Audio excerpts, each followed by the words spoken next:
your winner over Tandy.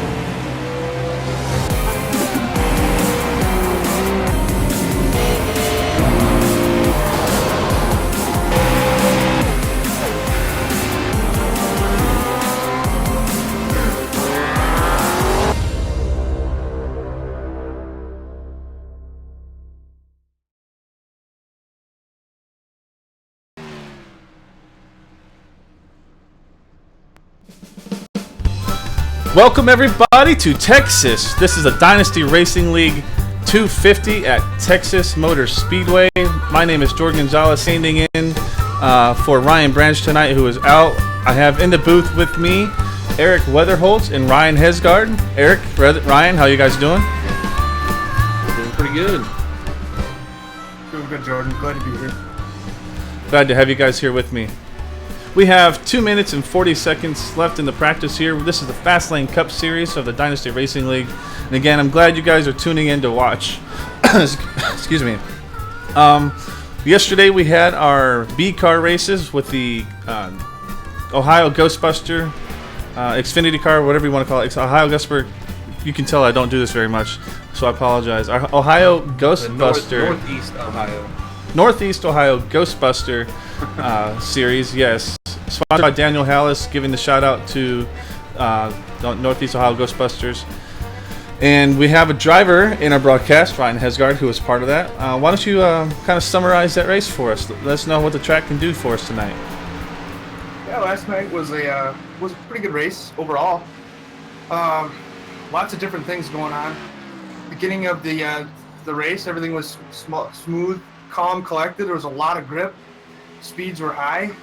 After about 30, 40 laps, that track's going to get rubbered in, and you're going to start seeing cars slipping and sliding and guys getting into the wall, which could have the cream rise to the top or end a few races tonight. You got to watch out for that.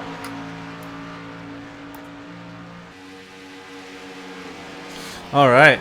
Now, was there any multiple grooves going on when you were doing the race, or was it pretty much a single groove race?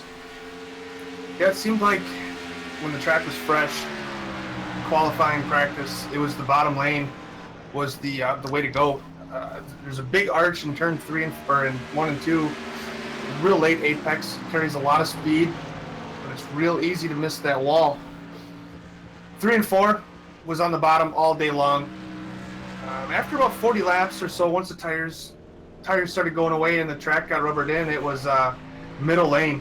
I didn't see any high lane working last night, but a lot of middle lane driving. Passing on the bottom was impossible. So it's another thing we got to look for tonight. Awesome. Eric, what do you expect for tonight? Well, he basically hit on everything I could expect. Obviously, I ran a couple truck series races earlier in the week, and yeah, whenever you get side by side with someone, it's very hard to get past them, especially if they pin you down low, just because the rear end will come out in no time, especially once the tires get worn off a little bit. So yeah, I mean, absolutely. If someone knows what they're doing, they can hold their position all day, just like last week at Martinsville. I mean, as long as they keep them pinned down, I mean, it's going to be hard to get around them, especially with the turn 4 and turn 2 walls. They come quick. Oh yeah, I'm riding along with, excuse me real quick. Riding along with Aaron James coming out of 2, who's getting loose there, and it seems we're going to see a lot of action coming out of the corners, getting tight and loose at the same time in 2, and turn 4, I guess mostly just loose, right? Oh yeah, 4 and 2 for that matter. I've actually found that 2 was one of the worst turns when it comes to the looseness. 2 is tough. It's a real late apex. A lot of these guys that aren't as experienced as our fast ones will try to run it as a normal, mile-and-a-half track, 2-mile track, where the apex is a lot sooner. So if they miss that apex, they're either gonna break loose or they're going to the wall. It's a hit or miss thing. So it's very technical. A lot of these guys are gonna have to adjust and log some laps just to get the rhythm. Very interesting. Well, qualifying is underway. We're following Aaron James since we just left off with him. He's just starting his first green flag lap. Let's see what kind of lap people are putting down. Sounds like there's a lot of people on the track right now.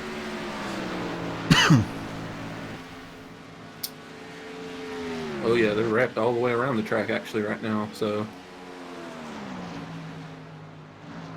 and we're actually starting to get some times in.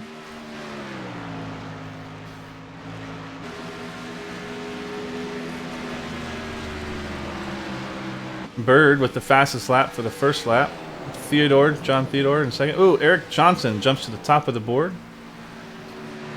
I'm actually riding on board myself with Mr.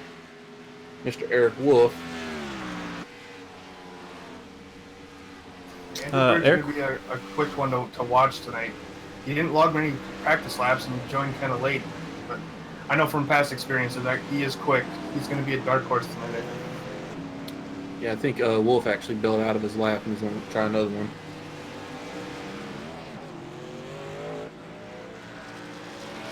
Wade Hustan with a real nice lap.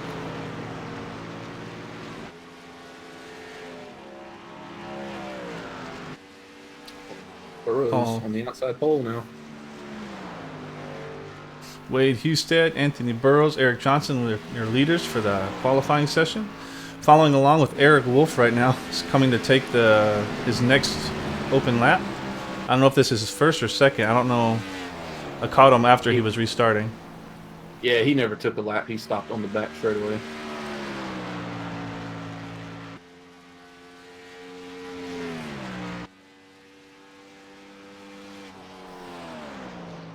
It's funny, he was actually weaving it back and forth quite a bit coming on his warm-up lap, trying to get some heat in the tires. Don't know how realistic that is, but hey, he's the fastest man out there right now, in my opinion. Oh. Top of the boards, Eric Wolf. So, about your opinion. Yeah, exactly. He obviously knows what he's doing. Yes. Yeah, Eric was the fastest in practice, so not too surprising. Yes. And I was kind of expecting to see some people kind of pull in with the late fast laps here. We have 1 minute and 30 left in the qualifying. I'm going to go ahead and jump to our national anthem and the best prayer ever to start a race. So, ladies and gentlemen, we'll be right back. Oh, say, can you see by the dawn's early light what so proudly we hailed at the twilight's last gleaming, whose broad stripes and bright stars through the perilous fight o'er the ramparts we watched were so gallantly streaming, and the rockets' red glare, the bombs bursting in air, gave proof through the night that our flag was still there. Oh, say, does that star-spangled banner yet wave o'er the land of the free and the home of the brave.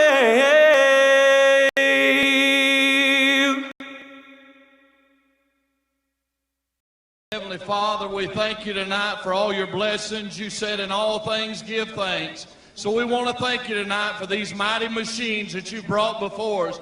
Thank you for the Dodges and the Toyotas. Thank you for the Fords. And most of all, we thank you for Roush and Yates partnering to give us the power that we see before us tonight.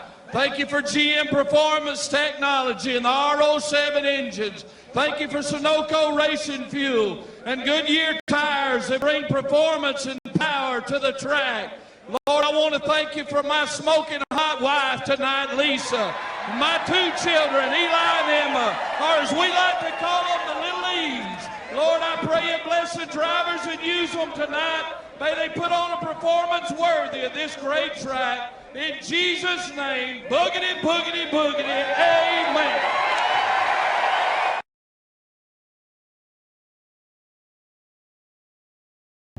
Welcome back, ladies and gentlemen, to Dynasty Racing League. Qualifying ended. We have our pole sitter, Eric Wolf, with us.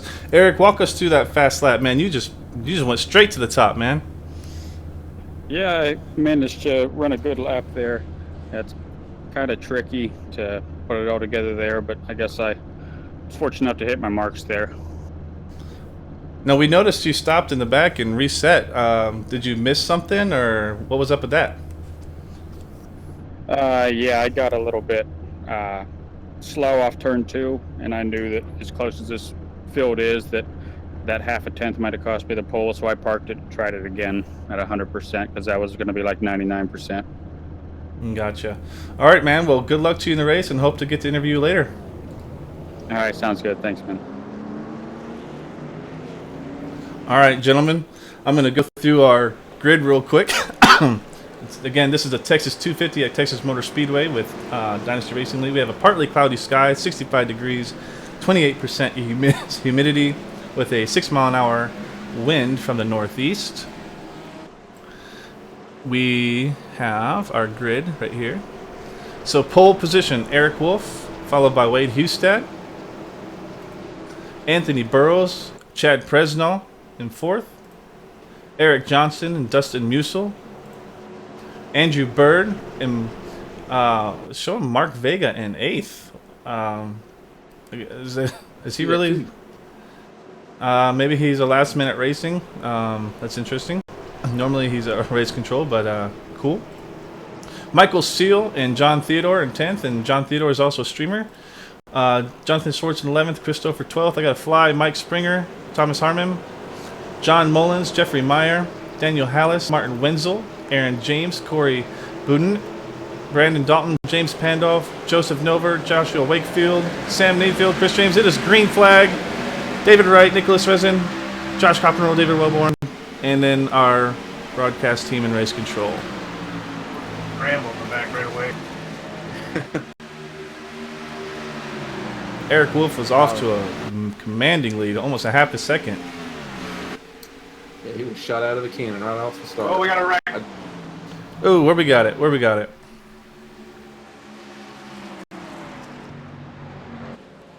'66 of Aaron James. Yep, and Sam Peterheim? No, Sam is actually did not start. Looks like we just came up into 50 or 85 there. Is it 85 I'm looking at? Looks like a bit of a 3 wide gone wrong, maybe even. I think the 34 there. I thought the 85 was going to be closer to the wall. I just misjudged, and 85 hooked him. What I see. We're following along in our gyro cam with the 34 of Corey. Oh yeah, that was definitely like a little train pile up there. It's like Martin got slowed up a little bit in the 4. Well, our gyro just got some crazy action there. Yeah, Aaron James in the 66 had absolutely nowhere to go. He thought he was clear, and last second got turned. Oh man, that's such a beautiful paint scheme too. I hate to see that. And it looks like Martin Winslow maybe slowed up a bit and threw Corey for a loop.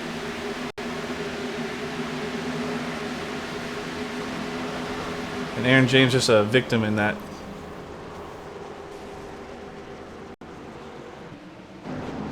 Yeah, I'm looking at Aaron's car. He has no front end damage at all. It's all in the rear, so he might be all right.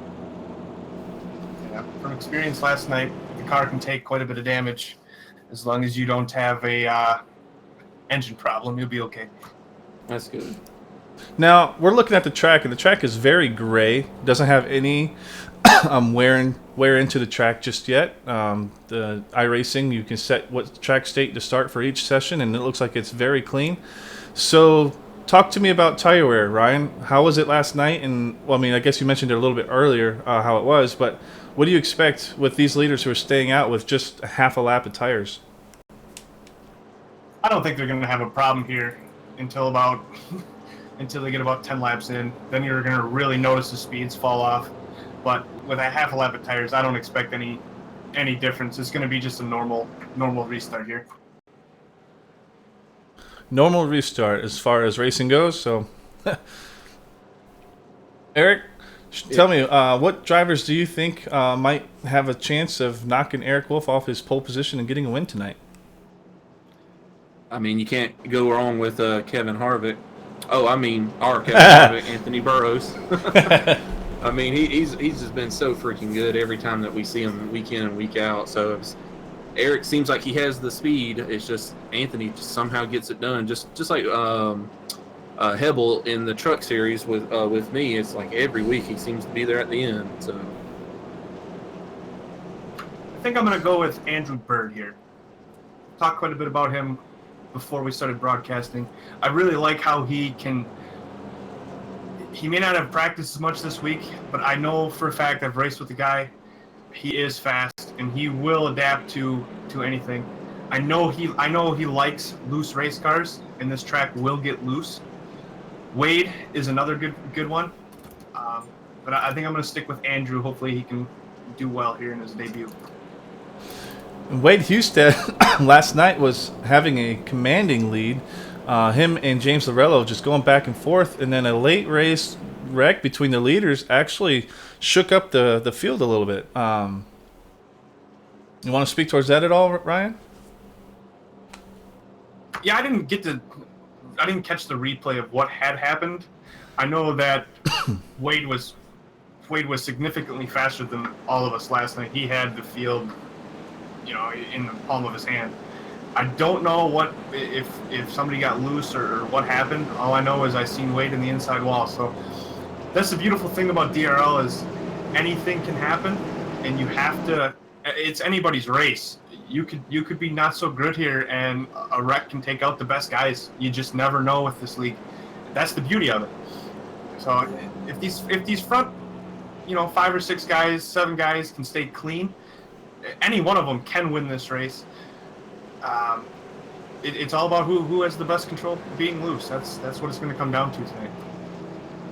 Alrighty.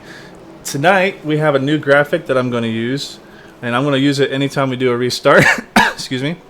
It's going to be called DRL Loud. We're going to do our own version of Fox's Crank It Up. So we're going to give you guys 2 or 3 laps of just loud racing engines. And I hope you guys are ready. Get those seats ready to go. Boogity, boogity, boogie. Get ready for our next restart.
Following along with Eric Wolf from the Gearbox, just looking the field, kind of stringing out and really putting some distance between him and Husted.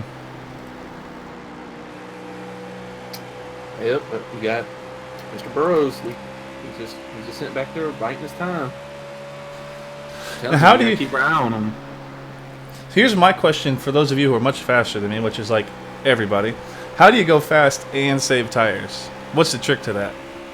Go slow. You got to go slow to go fast. And to go slow, you have to be smooth. the more times you're jerking on the wheel is the more times those tires are scrubbing against the pavement, which it doesn't seem like a lot, but over the 20, 30 laps, that little scrubbing adds up. So the smoother you are, the faster you are, the better tire wear you will have. Yeah, I agree 110%. I can't tell you how many races I won just because I've been slow. I don't know if anyone's done any testing or anything at Milwaukee for the truck series tomorrow, but tomorrow night is going to be a rough night on that right front tire, and we'll definitely see that to where the best tire savers are going to go to the front really quick. And that's a good segue. Our next broadcast will be tomorrow at the Milwaukee Mile for the 125, the Winona Road Truck Series. Daniel Hallis, Taylor Butcherman will be Taylor Butcher Benjamin, if I butcher his name, my apologies. We'll be broadcasting tomorrow at 9:25 p.m. Eastern. Be sure to tune in for that. Winona Road Truck Series. Now, a lot of fun. Absolutely, and that's short. It's a mile, but does it drive like a short track? Oh yeah, it's very comparable to Martinsville. That's kind of why I'm looking forward to it. I don't know if anyone else has been able to do this, but I actually did a lot of testing in the cold and the hot, and I got the car up on 3 tires, like dirt tracking it. I mean, that's how much grip it has, but it also it heals the right front tire.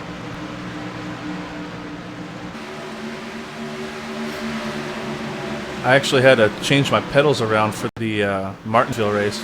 Switch my clutch and my brake pedal, just so I can be a little bit more competitive. Feels pretty much strung out.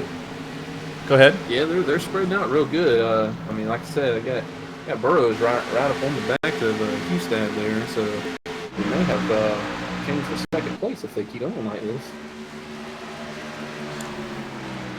I'm watching lap times from Eric Wolf and Wade Hudstad right now. Eric Wolf is beating Hudstad by the slimmest of margins. His last lap was a 30.056, and Hudstad ran a 30.076. So the speeds are coming down compared to qualifying. They're already 7/10 slower than where they were 10 laps ago.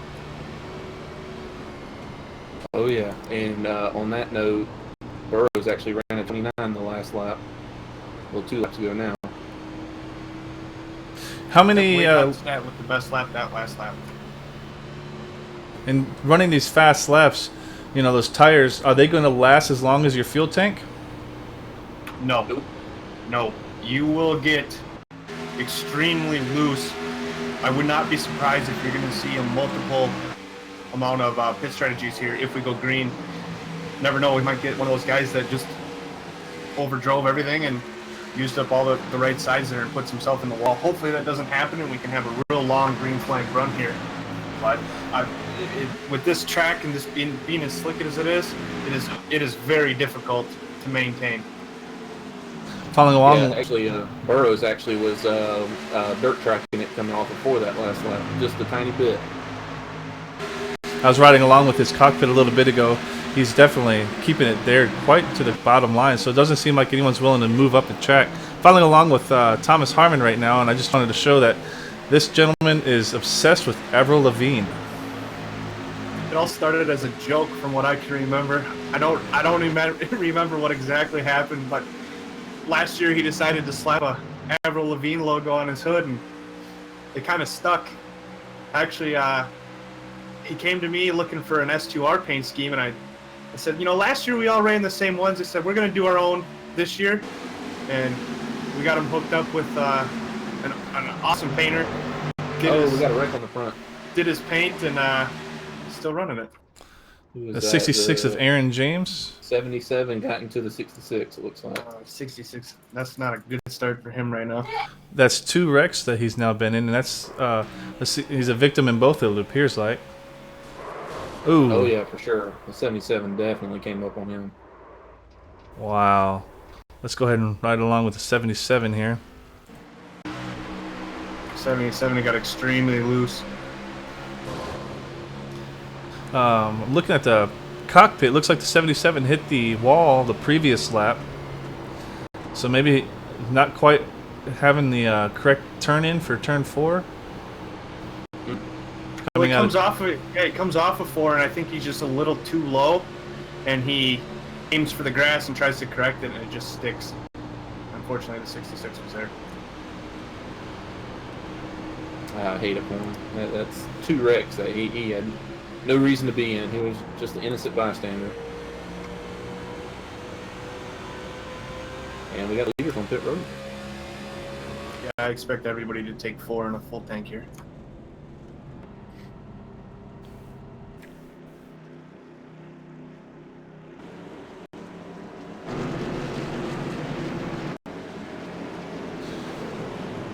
Eric Wolf with a very smooth stop into his pits. Ooh, the 22 missed his pit stall. Looks like they're going 4 tires. Yeah, that'd be crazy not to.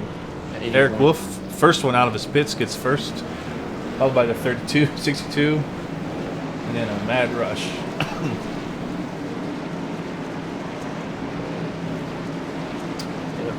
We got Eric Johnson right behind him, and then Andrew Bird coming out 5th, and Jonathan Schwartz 6th. Presnall coming out in 7th. Mike Springer's actually showing as 10th, but I think he's actually 8th. And then Vega 8th, Harmon, and then Christopher. Pretty much came in and out about the same.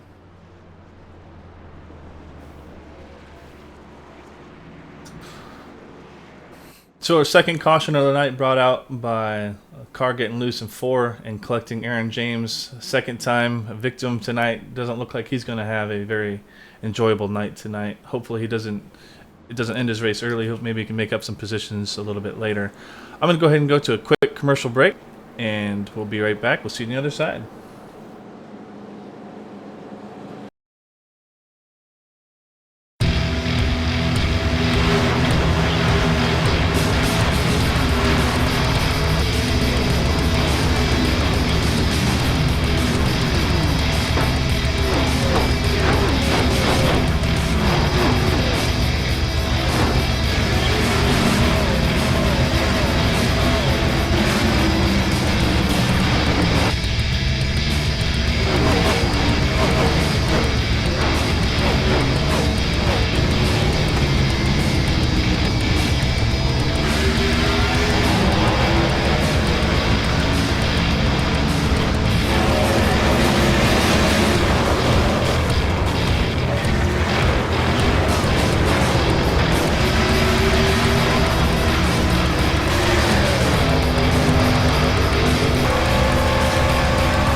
Welcome back to Dynasty Racing League. We are on the backstretch, fixing to get going green for the second time, or third time if you count the original start.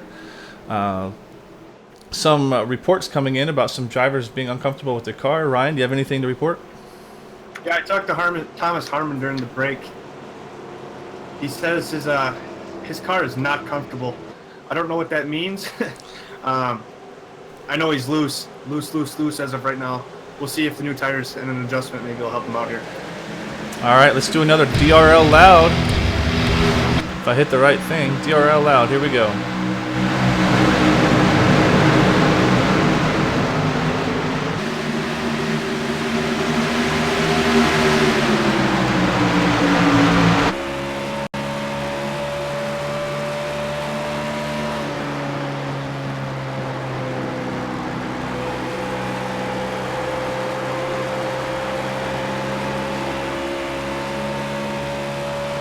We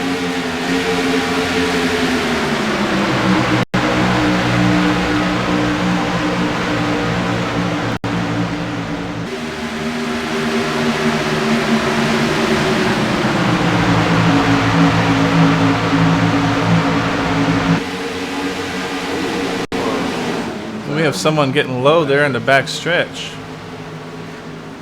No caution.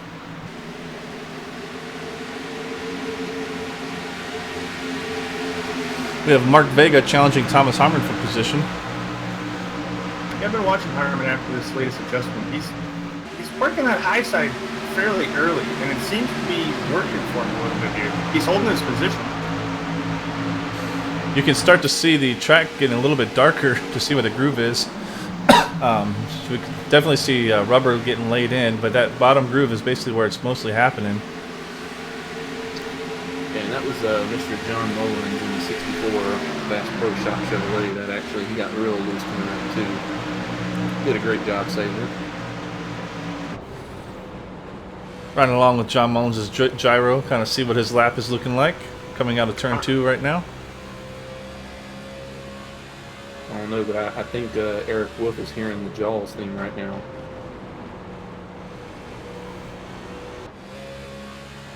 Mr. Burrows is slowly creeping up. Following along the gearbox of Anthony Burrows, looking back towards the driver of Anthony Burrows.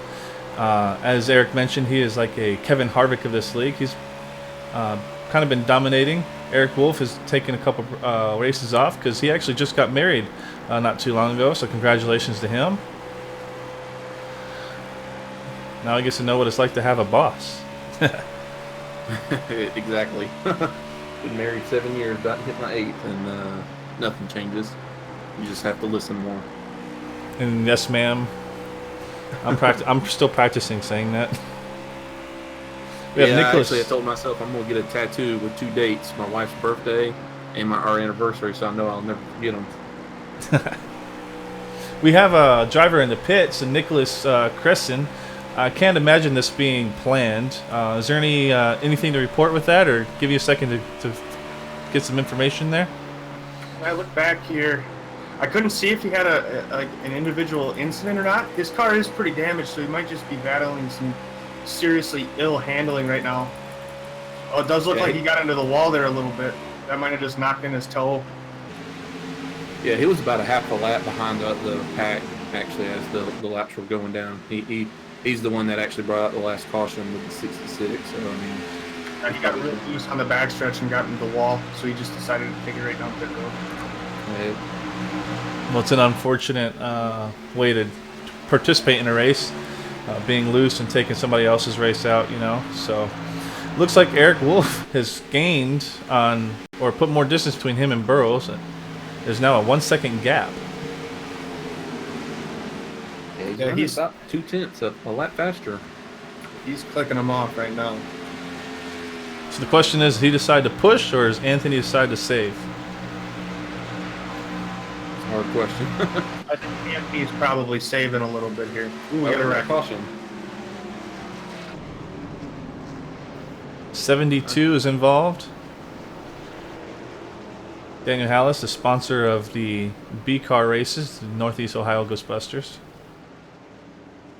Grand National races, what I should be saying. Let's go ahead and reverse this, or rewind this. We got some help.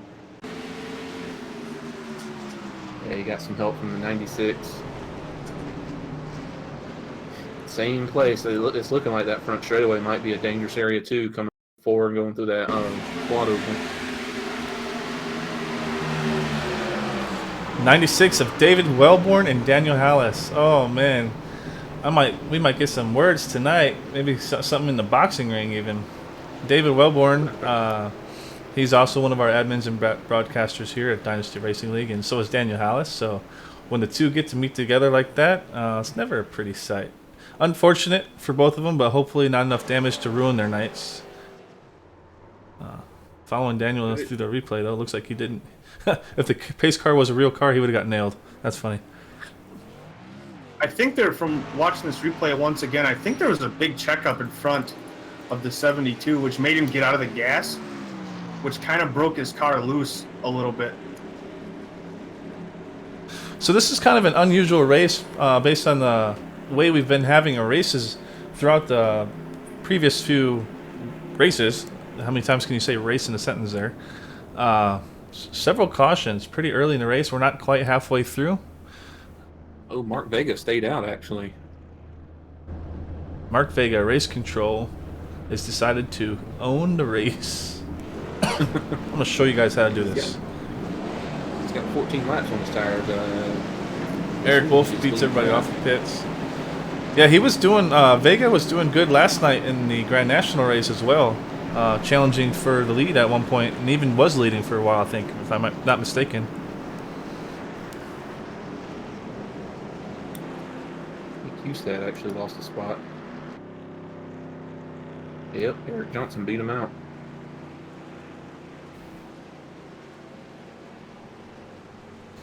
Taking Mr. Welborn's advice of calling him Hustad, as in Houston. Yeah, Hustad. I remember seeing the message correcting us. We've been slaughtering his name so much. We apologize. I apologize on behalf of the team. It's Wade Hustad. Vega was probably just. Yep. Yeah, he's getting that points race, and even though this isn't a points-paying race for him, though, is it? I don't think so. I thought he was in Grand National. Yeah, so did I. Unless his points count for me, which I'll totally take it. I normally do races series, but due to unforeseen circumstances, I'm stepping out just to broadcast. This is more important. And I apologize if you guys are having a bit of a streaming issue. My side, everything's green. I really don't know why it's breaking up for some folks. Even on my own phone, I'm watching, so I apologize for that. There's really nothing I can do. Everything is green on my side. So, and I have 100 black flag here. 68 got a black flag. He's got the whole 5 or 6 guys stacked up right now. Black flag for speeding, maybe? I'm thinking so. Yeah, he's getting past here, so most likely. That's an unfortunate way to do the next restart for Avril Lavigne. He'll be okay. Thomas is one of those guys that's conservative. He knows what he's got. He knows who he can and cannot race, and he'll race in his class. You know, you got these drivers. We got classes here. We know who's the fastest. We know who's fast, but not quite as fast. But Tom's smart like that. He's gonna be conservative. He knows there's a long way to go yet. We have Chris James entering the pits also. Is that I wonder what that was for. And he might even get a black flag for entering a closed pits at this point.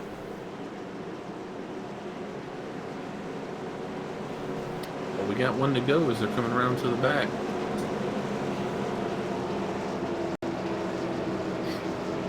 All these wrecks and everything that's going on, we actually have everyone but one car still on the lead lap.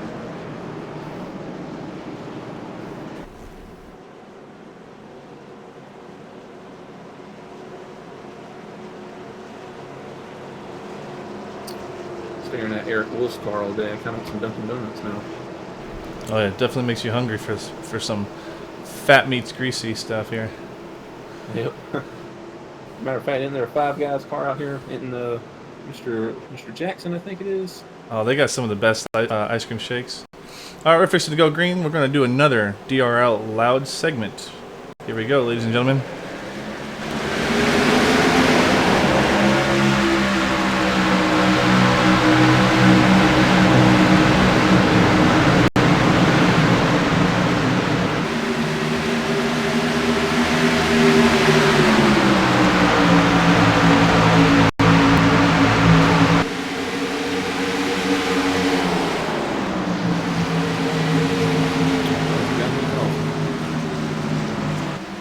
Vega. Oh man. That might get some comments when race control joins the race and then causes a caution. Let's He made see. it pretty wide and got touched a little bit there. Can't see who it is. The 35. 35. Whew. 35 and 50. Sam Niederhelm just gets through there. Yeah, 77 is a great job too. It's just about Vega that got any damage from it. Well, it looks like the 50 car was blinking in front of Vega as well. Yeah, unfortunately for Sam, he is on the S2R racing team. He does have a little bit of a blinking issue. He usually acknowledges it and tries to stay out of the way. He just wants to race.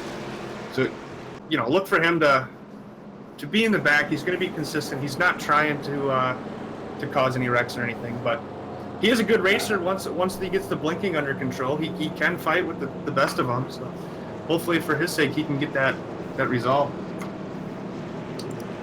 I think he was perfectly innocent in that. That was between the 35 and Vega. 2 cars trying to take the space, and there's not enough space. Yeah, 3 wide at this track is tough. 2 wide is tough. It was an awesome save by the 35, though. Usually when you get that sideways, you're a goner. Yeah, absolutely. I think Vega's the only one who made contact with the wall. We have some takers to the pit lane. I saw David Wright in the pits, Brandon Dalton, Aaron James, Thomas Harmon. You think they're just trying to get on a different pit strategy so they can outrun the leaders, or what do you guys think? I mean, with running 2 or 3 laps, your qualifying time's out the window. You're going to be 2 times slower right away. Fresh tires may not be a bad idea here for those guys in the back. What do they got to lose, right? Yeah, absolutely. Nothing. Yeah, that last run was 6 laps for the leaders, but you can only imagine probably only 2 or 3 of them are actually green.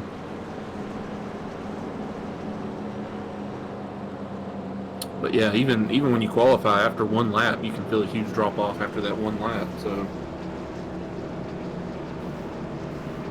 well, we'll hope that the drivers kind of calm down a little bit and actually not keeping count. I think this is a 4th or 5th caution. This is an unusual race. Maybe it's because we've just been off for 2 weeks. What do you guys think?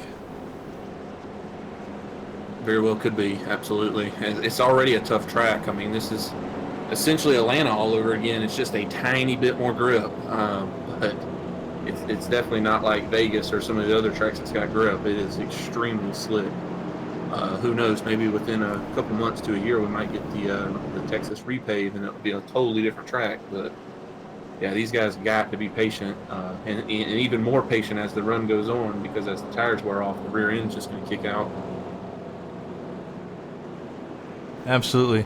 I'm taking a look at my leaderboard here, and if not that it really matters all that much, but our top 10 consists of all 3,000 or higher I-rating drivers, except for the 49 of Andrew Bird. It was almost 3,000. Yeah, I was about to say he's almost there. Andrew doesn't run a lot of official races, so I think that has a slight impact to his I-rating a little bit. All right, we got one to go. One to go at the Texas 250 Dynasty Racing League. Live from Texas, because I'm from San Antonio, Texas, so I can literally say live from Texas. Yeah, I got some family that's actually down in Texas. Georgia boy myself, but I'm a transplant. I was born in Michigan. transplant. I never heard it quite put that way. And again, I just want to apologize for anyone who's having streaming issues. I'm checking everything I can on my side. 100 megabyte connection, upload, and all that fun stuff. I'm not sure why it's pausing and stopping. But if you're not having that issue, then just ignore my comment. Yeah, as we're getting ready to go green here, I'm actually kind of surprised that John Theodore hasn't worked his way up a little faster. He's running 10th right now. I thought for sure he would be up to the front right now. Do you think he might be holding off a little bit? He is a streamer. He does have, I think he's probably live streaming right now as well. I think he's just hiding his time. Very well could be, because he's an extremely smart driver. He normally takes his time.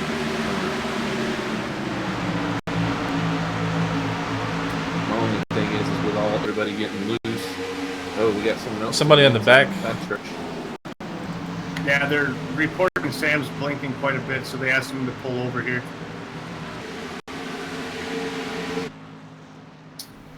It's unfortunate. Daniel Hallis on the apron here. We have someone entering the pits. I wonder if he got Alice. some sort of penalty. By the looks of it, he had a clean restart. Maybe you want to reach out to him and see if you can get an interview real quick?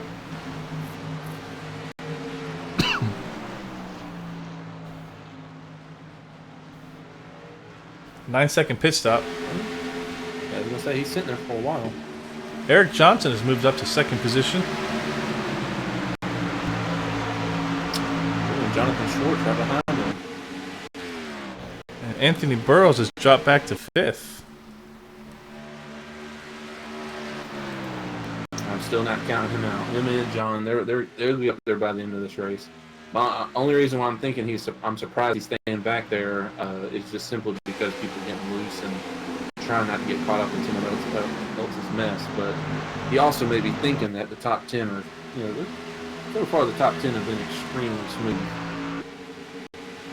Jonathan Schwartz is impressive. He qualified 11th. He's up to his third right now. He's looking pretty sporty. That is pretty good. I wonder how many of those he passed in the pits, or if that is pure speed. You would think it's pure speed. He's looking to the inside. Guys, I'm looking at his lap times. He's fairly consistent with Eric. About a 10th off, but everybody else is 2/10 off. So he's moving. And the last lap when he was exiting turn 4, I saw sparks as if he hit the wall. I'm not sure if that's just my internet or if he really did touch the wall. We can find out for you real quick.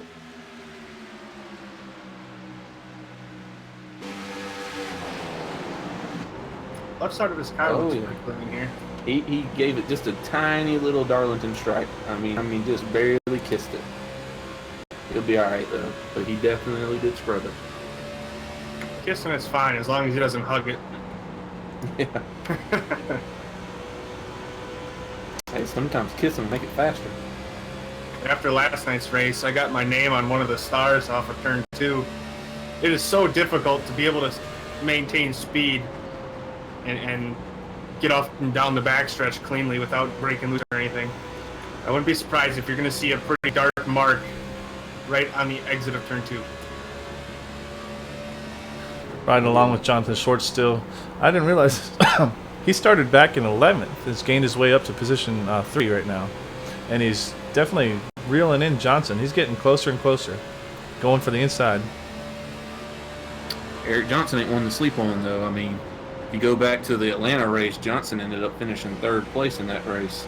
Of course, Anthony Burrows won it, but I wouldn't sleep on Eric Johnson either. I mean, it seems like the mile-and-a-half guys always seem to make their way to the front.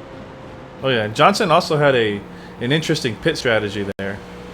We had very few cautions. I think he was pitting 25, 30 laps when everyone else was going about 5 or 10 laps more.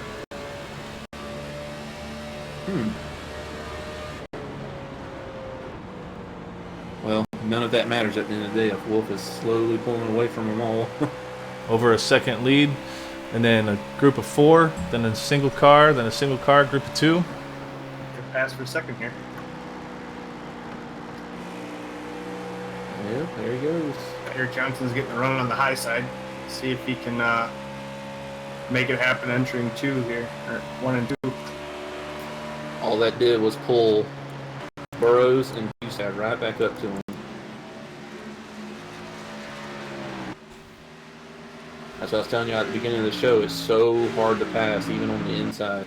I mean, even if someone gives you the inside line, as long as they keep you pinned down coming out onto the straightaway, it's just so hard to get that run. You want to eke yourself into the gas, but you got to eggshell it so much to where you can't get any run down the straightaway. Watching Burrows here, this last lap he arced 3 and 4 way more than these other guys are. Even Eric Wolf right now. I don't know if he's trying to push up, maybe get a run, or if he actually is saving tires. I don't know. Well, he looks to the inside right now. Yeah, that arc that he just got off of 2 really gave him some good momentum there. It's going to be hard to get around him, though. Yep, Jonathan's going to get this run on the high side here. Oh, they're staying side by side. They might do Maintains it. it. He's clear for the minute, but we'll see what happens here. Jonathan just gives it to him. That was a good, smart play by Jonathan there. Yeah, it's very smart. Meanwhile, our leader's almost 2 seconds ahead of him. Oh, 3 wide in turn. Oh, my goodness. Whoa. Oh, Burrow's getting loose. Maintains. I'm just curious why Eric Johnson went so high in that corner. I don't know if what was he mirror driving? Could have been. He might be trying to search. It looks like all of them are trying to search a little bit. They're all kind of moving around. But that was definitely a Kyle Larson line that he ran that last lap. Oh, but Burrows is now running it.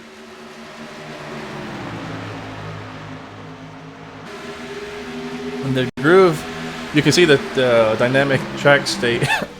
The black is still on the bottom, so if they're going to work in that top line, they don't have a whole lot of laps left to do it. It's still about 100 laps, but figured you want to put that in a little bit earlier than that.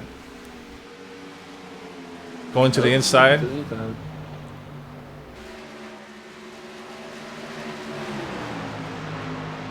And Schwartz, I don't know if it's just him being smart or what. Maybe he had Burrows out of Yeah, Burrow's definitely got a little loose. Very interesting battle here for second.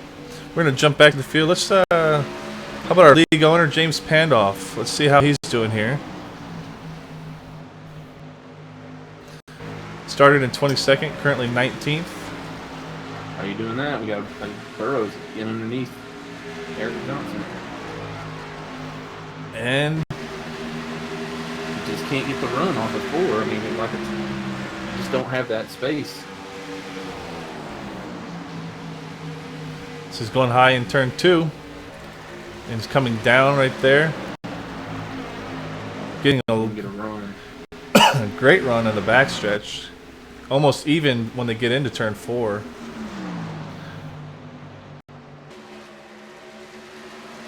Ooh. Tries to do a slide job, but doesn't close the door. Eric Johnson says, nope, not letting you do it. We got a big gaggle of cars here in front of the 68.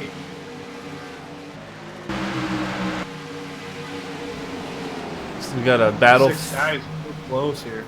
Battle for 16th and 17th here. And again, here you're moved up to 7th while y'all are watching that. So 7th and 8th just flipped. and Mike Springer. He's definitely someone who likes to hold back, or at least he seems like it, because you never see anything like, oh my gosh, spectacular during the race, but at the end he's usually always there, and he's like, whoa, where did he come from? Yep, he finished second right behind Burrows at Atlanta, so he's definitely not one to sleep on. Ooh, John Mullins. He's got his hands full right now in that bottom lane. So it seems like our leaders can handle that bottom lane, but the folks in the back of the pack, they're struggling, and the bottom lane doesn't seem to be gaining any positions right now. Oh, you can get back to the throttle so much earlier on the top, and you can feather it a lot more without the worry of sliding up to the guy above you. So it puts the guy in the bottom at a significant disadvantage on older tires, as he does have to worry that A, he's going to spin out by himself, or he's just going to wash up the track. 64 getting passed by the can't see the car number there. What's that? The 48? Yeah, the 48 of Joseph Nover for the 17th position. Yeah, I'm sitting here watching the leader still while y'all are watching that, and Eric Wolf, he's just got it in cruise control. I think he is just purposely laying back to save his tire. Laying back. Kept the gap almost right at 2 seconds, a little bit more than 2 seconds now. I think he's just cruising while they're battling for second, and it looks like Burrows may finally get second place. He's laying back, but he's coming up on some lap traffic. Let's see if what kind of courtesy we see. Lap traffic, depending on who you are, should or shouldn't fight for position. I think that's every driver's preference, but what do you guys think? This is the racer in me. If you're only going, if it's your first lap down, fight for it. Because if the guy's ahead of you, you may not get the lucky dog. If you're multiple laps down, and it doesn't impact your position whatsoever, the courteous thing is to let them go. But by all means, from a racing standpoint, it's the leader's responsibility to pass those lap cuts. Yeah, I agree 100%. If you're already one or more down, just get out of the way. You're not helping or hurting anyone. You might as well. But yeah, if I'm on the lead lap, I'm gonna try my best to stay on it. Following along with being very courteous right now, though, he is staying way up high. Yeah, absolutely. I think Brandon Dalton is the the first person one lap down, so I don't think these folks are fighting for lucky dog. Riding along with the Eric Wolf's gyro cam, and you can see his RPMs dipping down in turn 1 all the way to 6,500 about. So he's really going slow there. Mm-hmm. Yeah, they're down to 31.5-second laps, slowing down to at least 155 in the turns now. They are on their 32nd lap on these tires, so longest green flag run of the day. What do you think? You think he should stay out for the full fuel run, or what?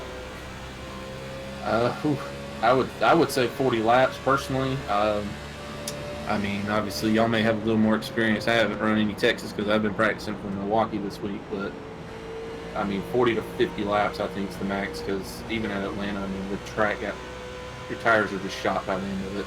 If somebody pits, which looks like we do have the 50 car on pit road right now, then there's a very good chance that he could make up a lot of time as long as we stay green. And I don't know if it's the lap traffic or if Burrows is losing a lot of traction. He's lost a full second lead to Burrows. He's now down to a 1.6 second lead. I'm watching Burrows here. He's moved way to the top, which I did not expect him to be up quite as high as he is, and he is maintaining good speed up there. Oh, now Wolf is moving up. He sees that now.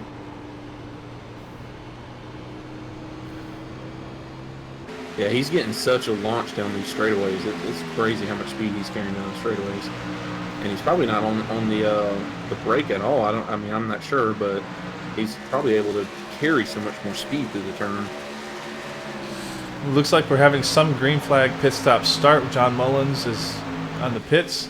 We'll see if that brings in the leaders or if they're going to wait for someone closer to the front to pit. I'm thinking Eric's going to wait until somebody in the top 5 pits here. 6th place is 7 seconds back from him right now. So anybody in the top 5, if one of those guys pits, I think it's going to force Eric's hand here, and he'll have to make a green flag stop maybe earlier than he expected. Now, do you think Eric Johnson would try to be aggressive with this? Because he seems to be definitely willing to do some outlandish pit strategies. It wouldn't surprise me if Eric, Wade, or Jonathan decided to pit a little earlier. They can make up that 1 second for the speeds they're running right now. So if they do short pit, that would not be a terrible time, because it's going to force the hand of Burrows and Eric Wolf. Yeah, I agree 100%. I mean, even watching the NASCAR races so far this year, we've had so many times that Denny Hamlin, in particular, stayed out for a long time, and then he ended up shooting himself in the foot almost in every race. So, I mean, I agree with you 100%. I'd say from somewhere between 40 and 50 laps, and we're at 37 now. I mean, we're going to see some of the top guys pitting. Following along with the gearbox of Eric Johnson, him and Wade Hustad are battling for third. Wade going down low, Hustad staying up high. I'm sorry, Hustad going down low, Johnson staying up high with some lap traffic entering. Oh, and Wade Hustad gets a nice little run there going into turn 4.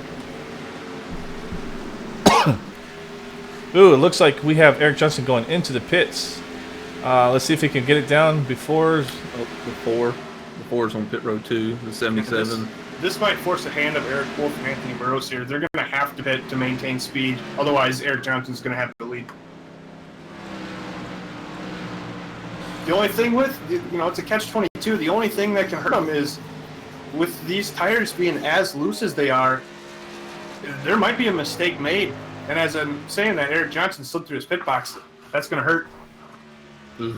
Yeah, 74's on pit road now, too. So we got 4 guys that's pitted. Eric Johnson's making his way out of the pits now.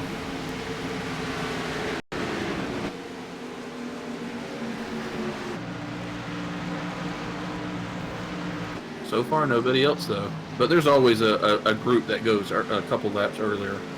So it's, Right. they're just now hitting the 40th lap on these tires. So Yeah, for me, I like to pit late. Oh, what happened there? 66 through the grass. Slams the pit road wall right next to our leader. I was just going to say that I like pitting late just in case there is There's a caution. this right here. Caution. There's your caution. That's Yep. going to pin a couple guys the laps down that were up front. oh, that's going to kill Johnson.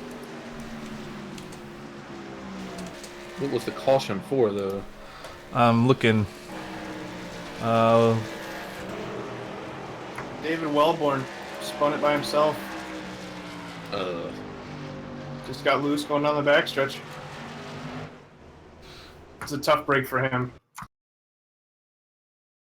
Following along from our excellent TV camera operators, iRacing, with David Wellborn gets loose out of 2, collects the wall halfway down the backstretch, and just never quite finishes collecting the car and front end first into the corner, stops on the track. That brings out the caution. Single car caution. With that, we're going to go to a quick break. And yeah, so like I said, we're going to go to a quick break. All right, see you guys in a moment.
in the outside, contact made, 56 slides it at a 4, who's gonna be at the stripe, dead even, give it to Ryan Truex. Truex is your winner over Tandy.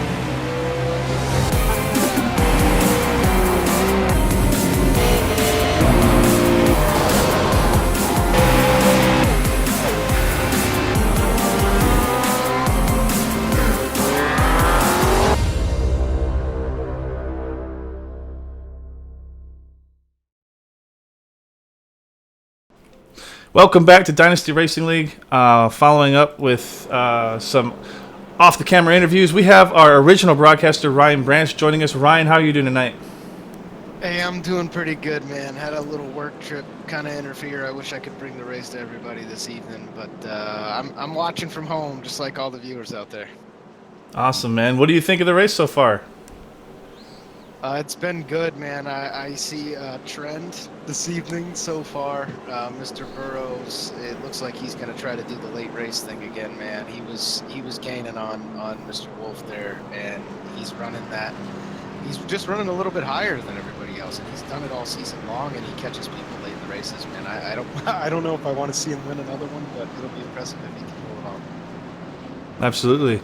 And hey, you said you had some inside information on one of the drivers. What you got to share with us?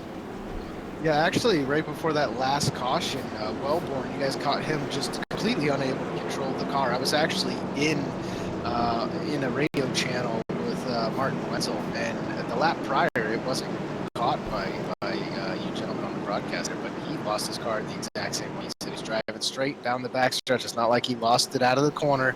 It just went sideways on him in the middle of the back, and he couldn't hold on to it. He touched the inside wall, and I don't know if you noticed, but there, when those first few guys came in the pit with Eric Johnson and stuff, Martin was actually on pit road for about 75, 76 seconds. Yeah, I saw him coming down with Eric Johnson as well. Eric, Ryan, since you guys are here, and I have two admins of this DRL series, and we're fixing to go green, why don't we... I hear you have some news for the Dynasty Racing. I don't know if you want to share it now or you want to wait till a little bit later, Mr. Eric? Yeah, I'll be more than happy to. Obviously, first and foremost is, obviously I'm trying to, get as many people as we can to join up on the IndyCar series that we're running. We try to keep it very realistic, just like, our series here. It's very close to the authentic NASCAR series. I did add a couple more races in there because we got caution. We'll pick that up in a second. All right, it looks like 85. Yeah, excuse me, Brandon Dalton and who else? Oh, Dalton might be done now. It looks like another three. Oh, he was middle of three wide, got loose, and just collected everybody around him. Was that the 74 involved as well? Yes, James Pandolf. 72 is in there. Oh, is that Eric Johnson that hit him? Yes, Eric Johnson actually hit him. Johnson's probably done now. Oh no, I didn't even realize that. Let's back that up and watch from his in-car here. On board. It's a very unfortunate set of circumstances for Eric Johnson there. He pit just before that last caution came out, ended up starting in the back, and then now his race is pretty much over. Yeah, with that rear end, or that front end, he's probably done. Him and Dalton got a lot of damage. He had like nowhere to go because in front of him, James Pandolf was slowing up and taking up the low lanes, and so he couldn't really get anywhere. That's very unfortunate for him. Very unfortunate. And some of these cars in the back starting to look like Martinsville cars a little bit. Oh man, that front end looks bad now. Well, this track's a lot bigger than Martinsville, but it also runs a good 30 or 40 miles an hour faster, so it's a lot easier to destroy a car. Absolutely. Yeah, especially when you're in 800 horsepower machines as these. Shoot, I had a fun time in the truck series 2 weeks ago at Martinsville. I couldn't imagine with an extra, basically doubling the horsepower almost. Alrighty. Well, I'm not going to go to a break here, but let's go ahead and pick it back up where we were at. Mr. Eric, you said you were talking about our DRL IndyCar series, which we started up here in 2018. You want to share something with the rest of the viewers? Yeah. So basically, we're in the process right now, just trying to get as many people recruited into it. We already ran the first race last week. The second race will actually be Thursday night. It's not being broadcasted yet, unfortunately. We're just trying to get the personnel in place, and maybe we can. Definitely trying to get our DRL Indy 250 broadcasted, our version of the Indianapolis 500. We're going to be running pole day and everything, just like the real Indy 500. So there is iRacing rewards, of course, for the winner of the DRL Indy 250, and for the top three in the actual championship at the end of the season. And one thing I wanted to emphasize that may benefit a lot of our drivers is, unlike the 3 NASCAR series that we're running, the A, B, and C cars that we have, this doesn't have a chase or drop races or anything. So the more races that you're in, the better chance you have to get into the top 3. And I did that on purpose just because I wanted it to be totally different from the other 3 series that we have. But my big announcement is we're coming up on the 1-year anniversary of the DRL, and I wanted to do something special for just a one-time thing. This is going to be for fun for everyone except for the winner of the race. But I'm actually going to be hosting a 100-lapper, no pit stops, no tire changes allowed race for the trucks. And anyone can join this. Like, anyone in any series can join up and run this series, but I'm actually going to be giving out $20 to whoever wins the race. The only caveat to it is it's going to be at a short track. I just don't know which one yet. And it's going to be in about a month or 2 just to celebrate 1 year for DRL racing. But the caveat to it is if you go into the pits and change tires, you're getting a 1-lap penalty for each tire that you change. So it's definitely going to be a race to where whoever can take care of their truck and get it to the end is going to be the winner of that $20. That sounds like a ton of fun, man. I can't wait for that. Yeah, I'm trying to figure out the track. It's definitely not going to be a NASCAR track, so it's not going to be Bristol, Richmond, or Martinsville. So I'm thinking one of these smaller short tracks, just like the old school truck series used to run. And I really want one that's got some speed. I'm thinking Thompson, but I'm not 100%. Now, if you said trucks at Eldora, Branch should be there in a heartbeat. Oh, buddy, I'd be taking home. We already have that $20. race coming. We already have that race coming. I just want anybody who's watching too from the DRL, or anybody who is watching because someone they know is in Dynasty Racing. The Indy Series is kind of just getting off the ground. Eric, thank you so much for putting the majority of that together. Myself, I'd be happy to broadcast the 250 at least for this season. But all that being said, we do need some more help with Dynasty Racing. So if there's anybody out there that thinks they're fit to be an admin, or just racers even in general, I know we have a lot of viewers that race in the Indy Series. Those are run on Thursday nights, correct, Eric? Yes, Thursday nights. And it's only 20 races a year, which now we got 19 left. So it's not quite as demanding as our other 3 series. Right, yeah, you don't have to be here every single week for a whole year straight like you do in the Cup Series. So, yeah, anybody out there watching that's interested in helping out with Dynasty Racing League in any way, donations are always just welcome, racing. so we can get broadcasters and anybody who can help with race control and things like that. We definitely need people to watch over the field and make sure accidents are taken care of properly. We got a pretty good battle for the lead shaping up here. Anthony Burrows is right on the tail of Eric Wolf. Oh, man, he's got the Intimidator mode on right now. And I'm following along this battle with Gearbox to see just how close Anthony's going to get. See if he pushes his limits, moves Eric, or what's he going to do. See, now we need to tell Anthony to put a sponsor on the front end of his car just so he can get some screen time as close as he's going to get. You keep seeing him run again. I think he's just running just a little bit higher line than Eric Wolf, and I think over time Anthony just gets him on the long run. We'll see if he can actually make it work at the end of this race this week. Yeah, he very well might, because he's actually up there at the front at the beginning. So as long as he can maintain his position, yeah, he very well may stay up there and run him down at the end. But I'm not tipping my hat off to Eric. Eric should have had a couple wins already this season if it weren't for some crazy circumstances. So, And his marriage. yeah, that too. That darn marriage, it got in the way. I'm going to take this opportunity to say thank you to Fastlane Complete Car Care in Ohio. You can Google them up if you're looking for any car. It looks like I was bumping in the back. I guess net code.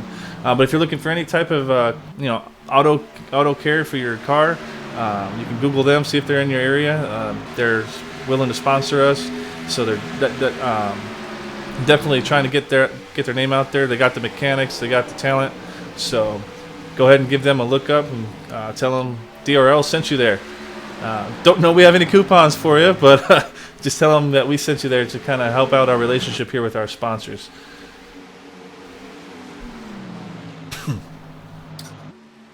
I guess I guess I don't know if you know this information or not, but I'm not super familiar with Fastlane. If you could expound on what exactly that they do to just me and the viewers.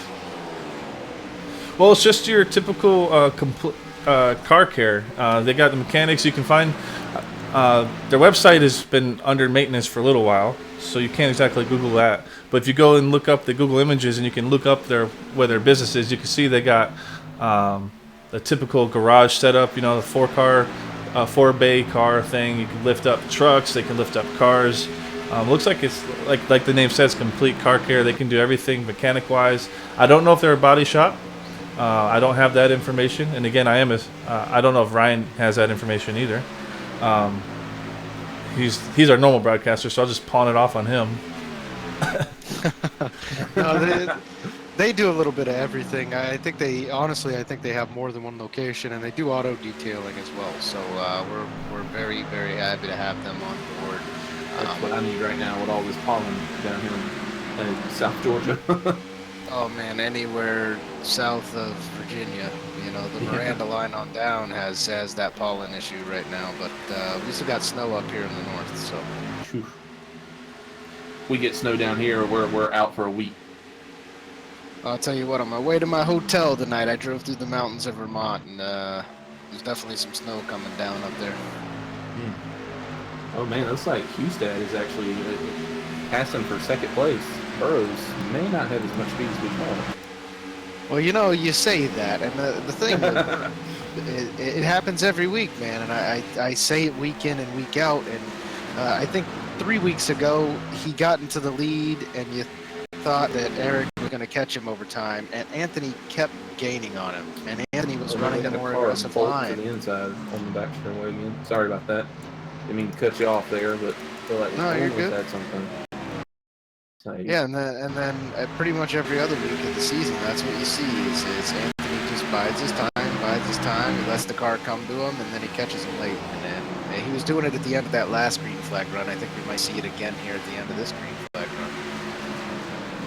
Follow along with exactly like Jeremy Hebel in the truck series. I can't tell you how many races that he was hanging out in the back, and then just 5 to go. You know, just like Hart. We keep going back to Kevin Harvick, but.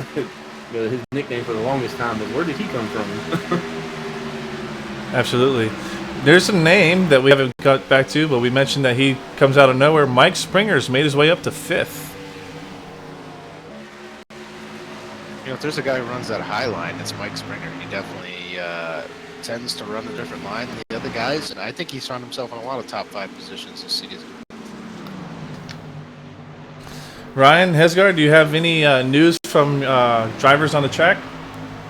I've been watching the damaged car of Eric Johnson here. He's worked his way back up to 14th. His lap times are about 2/10 off the leaders right now. But being this late in the tire run is not that far off. He is beating a few of the guys here in the top 10, lap time wise, so I wonder how much damage he actually has. I know his car is hurt, but when we get to these longer runs, he might be able to make up some ground. It looks like he's going for Derek Pemberton's Modified Award, too. Yeah, my only worry about having a damaged car coming from the back like that is, one, he's driving it harder, and then 2, how much mechanical grip is having to take over for the aero grip loss. Yeah, I guess we'll find out in a handful more laps and see if he falls off. And yeah, the whole front end of that car is missing. I wouldn't be surprised to see him blow a motor at some point, but you know he's watching temperatures after the wreck that he had earlier. David Wright just made a change position from Mark Vega for 15th, right behind Eric Johnson. Let's see if he goes take a position from Eric Johnson. Guys, I don't know if y'all have noticed this or not yet, but if you look at the outside retaining walls of mainly turn 1, the outside of turn 2, and then of course almost all the way around turn 4, it's starting to look like Darlington a little bit. A lot of black marks. Well, you can't even read the Fort Worth sign in the middle of 3 and 4 because it's just nothing but black. So you've been running them trucks all week. You don't know what it's like to push up that that embankment with 800 horsepower underneath it. Exactly, and I'm nice and comfortable in my little 400 or 500 horsepower truck. Yeah, talk about 400 or 500 horsepower like it's nothing. I know, right? The crazy thing about that is it's these cars, they drive so differently, and I have to tip my hat to anyone that can get into a truck and then get into the Xfinity car, which for us is the Grand National cars, and then get into the Cup car, because they're all three completely different. The B car is very neutral. The A car here is just loose, and then the truck is tight. I mean, it's like you can't get the truck loose enough. So I mean, it just three totally different driving styles to master these cars. Yeah, going back up front here, Wade Boostad is running faster lap times than Eric Wolf right now. Just a matter of time before he can reel him in. It's about a 8/10 off right now, but he is running about a half a lane, quarter of a lane higher. Yep, and Burroughs is now starting to do that wide arc again, like he was doing at the end of that run. Yeah, I think they're killing two birds with one stone. They're saving their tires, and honestly, they're getting that better run with these long straights at Texas. I think that straightaway speed is actually helping them as far as lap times go. Yeah, doing that big arc. I noticed about halfway, 3/4 of the way to turn, when he starts pointing down, you can almost see straight down the next straightaway. So just pretty much all gas from there on out. Oh man, and he is right on the line with a white line too. I know in these cars, if you touch that apron, you're going for a ride. The funny thing is you actually find a little bit of grip on that white line. So if you can put the tire directly on it, it's easier. You can get into the gas a little bit earlier and hold it down there. The only thing you got to worry about is getting out of that corner. If the car gets a little swirly on you, you got to keep it straight. Yep, and that's why these guys are so good at it, because like Eric Wolf, Hustad, Burroughs, I mean, if you can, it's almost like grip tape down there. But if you get 1 inch, Burroughs is holy save! What a save! What Wow. a save! Oh, that is a I was fine watching piece of driving. I was watching on board with him, and just to see how loose he was getting. He was getting loose, but he had the same thing happen to him going down the backstretch. It just RPM shot up and spun him out. I don't know how he didn't lose a position here. That's He almost hit the wall. I heard a little bit of a tail scrape following along with him here. Heard a little bit of a tail scrape. So it's almost the same thing that happened like with David Wellborn and Martin Wenzel when they all spun out in the back. Yeah, and that's just honestly, it's an experience thing, man. These guys that we see every week in the top 5, they're so good at controlling the car, and they can make the proper correction in that case. You know what I mean? It's a combination of turning the wheel the right direction, pumping the gas, pumping the brake, making sure that you get back into the gas at the right time and you don't overgas it and spin yourself up.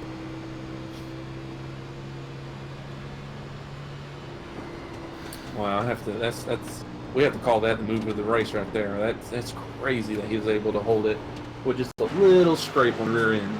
Good hands, move of the race. Well, there's now a 3-second gap between first and third, and a half a second between first and second. So I don't know. Wade's running. Last lap he was 2/10 quicker than Eric. Eric struggled getting around the 85 there. Wade did not. Of course, it would always be the lap traffic to give the leader the problem, but not second and third. That's how it always seems to go. Somebody Caution. Oh, we got a caution. 71 on the back straightaway, it looks like. Darius Jackson. We'll give you a quick replay here. Looks like he got loose coming out of 2. And I watched Loose went into 1. He rode around the wall for quite a bit and Dang it. just broke loose. Just couldn't handle it. Yeah, I watched him about 10 laps ago, or maybe 15 laps ago. I saw him smack the wall a couple times. Because you can see the side of that car is already beat up a little bit. The Texas Darlington stripe. Yep. Just some overcorrection there. Good thing it's just a single car.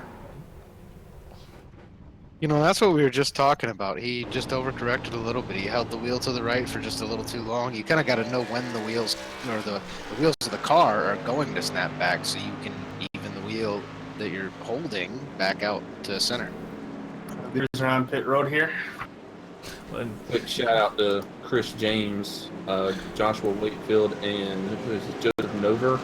All three of them right there. None of them touched him. Looks like everybody gets to their pit without any issues. Now they could make it to the end if it goes green, right? They could. They could. They're not going to want to. So would you want to split up this 60-lap segment? That's exactly what I was about to say. If they were smart, I might consider breaking it in half. I don't know how the cautions are going to land. Burrow's on pit road for quite a while here. Jonathan Schwartz makes it out in third position. Burrow's still on pit road. I wonder if he does have a little bit of damage from scraping the wall. There, he finally gets going. He's going to be way in the back. We've seen how well that worked out for Eric. Hopefully, we don't have a repeat. Ooh, that's not good. He's not going to be happy with that. But if he only had, 12, 15 seconds worth of damage, it does pay off to get it fixed early. There's a long way to go yet. Doesn't seem like it, but there's plenty of time for these really fast guys to make up some ground.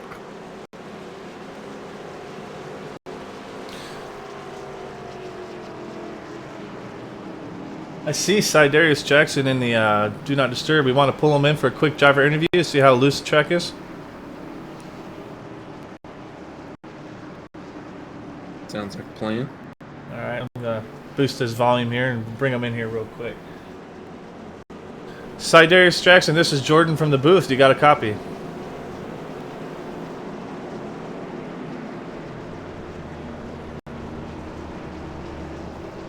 Sidarius, you got a copy?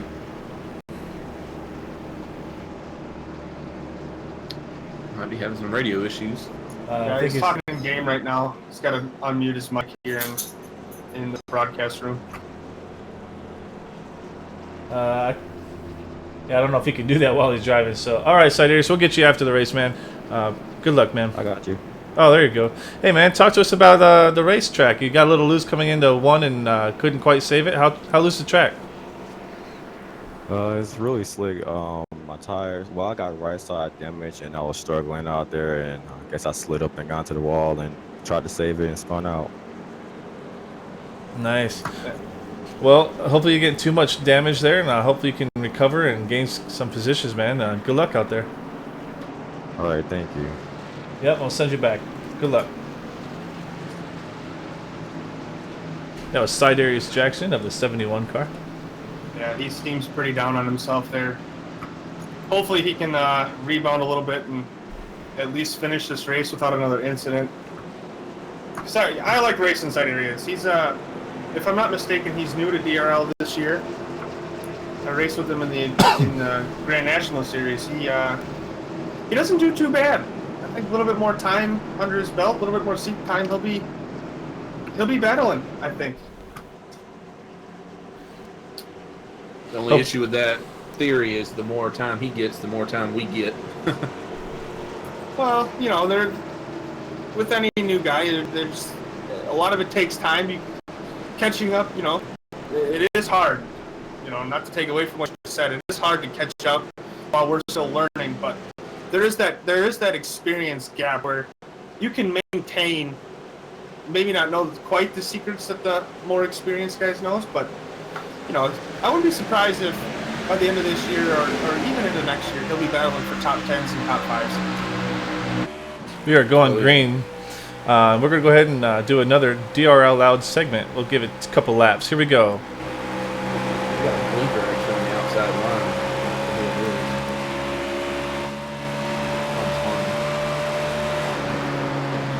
Oh, we got a wreck on the back straightaway. Cautions breed cautions. It's like the 54. Yep, just hooks him.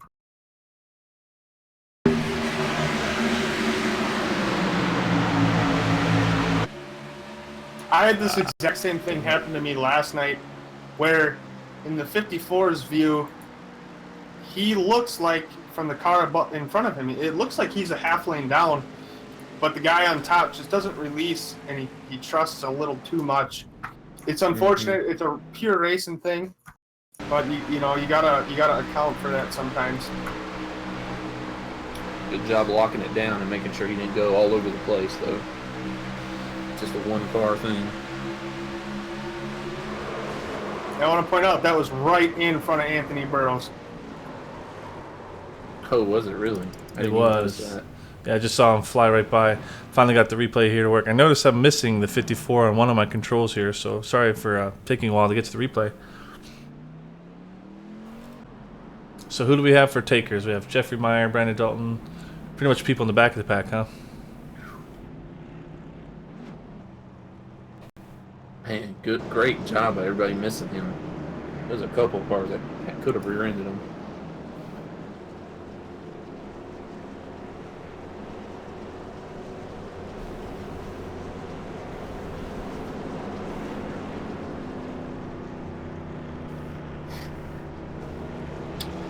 Yeah, to expound on what you were saying though, right before that caution though, yeah, I mean, I agree that it takes someone to get on the racetrack, but the thing is iRacing changes so quickly. You think you have a track mastered, and we come back to it later in the year or even the next year, whatever the case is, and the track's completely different. Yeah, it could be Talladega. If it's a night race, bottom lane prevails. You come back in the spring. Or Daytona, I mean, you come back in the 500 might be 2 lanes. The July race might be bottom lane only. Yep. It is hit or miss. iRacing's always updating their setups and stuff. Some are a little bit more forgiving than others. A track like this is, you've got to know what you're doing to be able to get around here. I think we're starting to see the cream is rising here. Absolutely. Now, here's my question. How much do you think equipment matters when you're playing the simulator? Because it seems like the same people are at the front every race. They can't get that much practice at every track more than other people. Can't just be that. Speaking from experience, when I first started on iRacing, I just had a Thrustmaster T150. It's not a cheap wheel, but it's a cheaper out of all the brands out there. And I was right around the 1200 iRating mark, just kind of mulling around. Then I upgraded to 3 monitors, complete game changer. I can see what's happening next to me. I don't have to pan left and right. I can, it makes it feel like it's driving a car versus driving a monitor. Then I upgraded to a better wheel from Logitech. And night and day difference. Completely changes the game for you. Now I can't talk on VR, but from what I hear, it's even another step up. Yeah, it makes you Apex King. That's what I've heard. It does mess with your perception a little bit, I've heard, but it makes you an Apex King.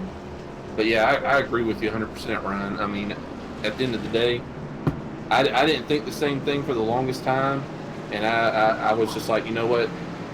Equipment means nothing, but I'm a believer now that I've actually upgraded my Thrustmaster pedals to the Pro ones and flipped them upside down, and my braking is so much better. And last week at Martinsville proved it. Yeah, if you can have something that's gonna imitate real life driving, the closer you can get, the faster you're gonna be. And they make all this stuff to get to the point where it looks like you are actually driving your vehicle at home. It's that close, but you're going to spend a lot of money doing it. But I mean, I don't know. If I'm not mistaken, I think Eric Wolf has virtual reality. I think.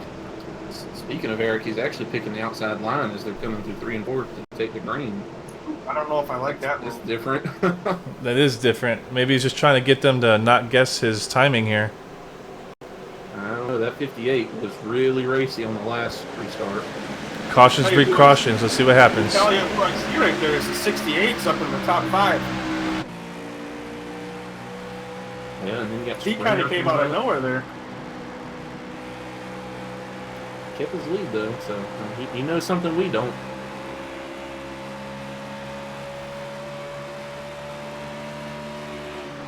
I don't think the 58 was terribly aggressive on the restart.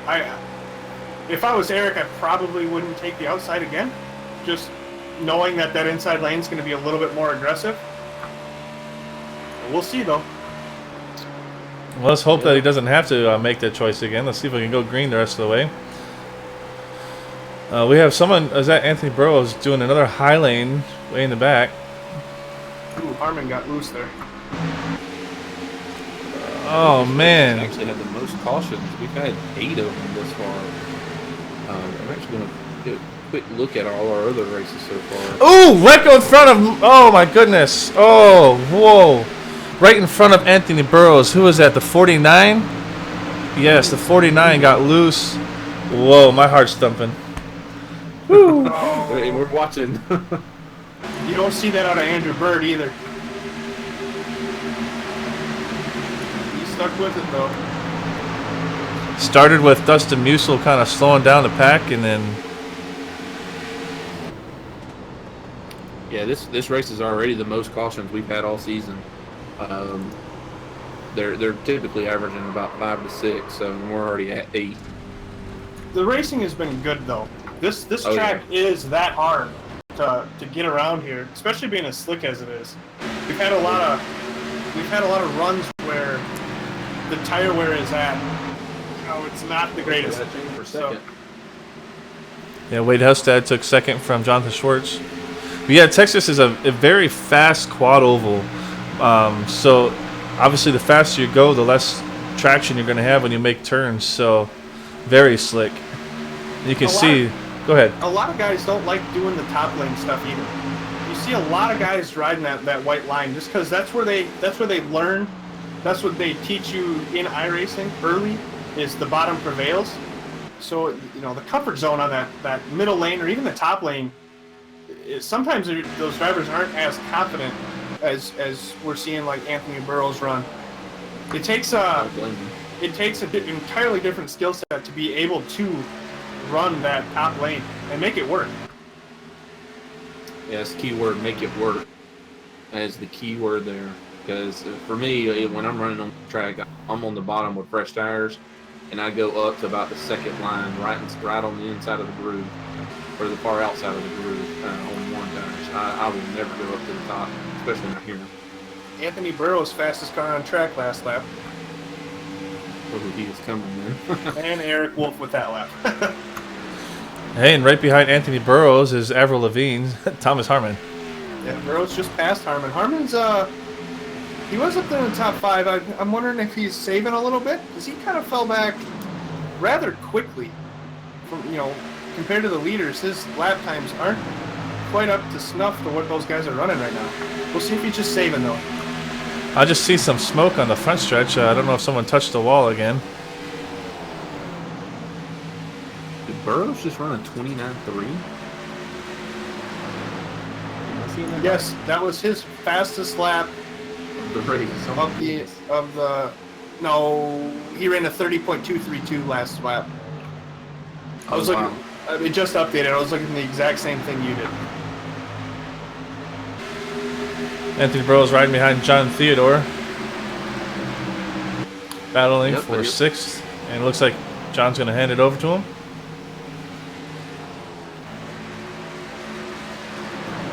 They're about a full second off their best lap right now. They got, 16 lap old tires, and they have 46 laps remaining. Springer's going to the inside of 58's dropping back a good bit here. So if you're going to split up this green flag segment here, when would you want to do it? 30 to go, I think. Yeah. I'm thinking, anything over 20 laps is you're slipping and sliding. You're not gaining much time. But if you can make up, you got to make up.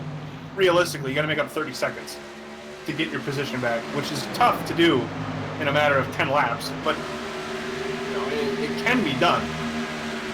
I'm willing to bet that if we go caution free, the 2 cars that are going to go the rest of the way without stopping is Burrows and Wolf. Wolf is going to do it just to keep Burrows behind him, and Burrows is going to do it because he's trying to get back to the front. right along with Burrow's cockpit so we can get a good view of what his RPM gauge is doing right now. Oh, he is pushing right now. He's got 3 cars behind him, and he basically just passed them all in one turn. 55 and the 68 almost got together there. 55 slid way up the track in 3 and 4, right in front of Harmon. And Chad Presnall, we haven't really heard much about him tonight. He's typically a very good racer, good finishing racer as well. He's top 10 tonight. Yeah, Christopher's running 5th right now. We haven't really talked about him.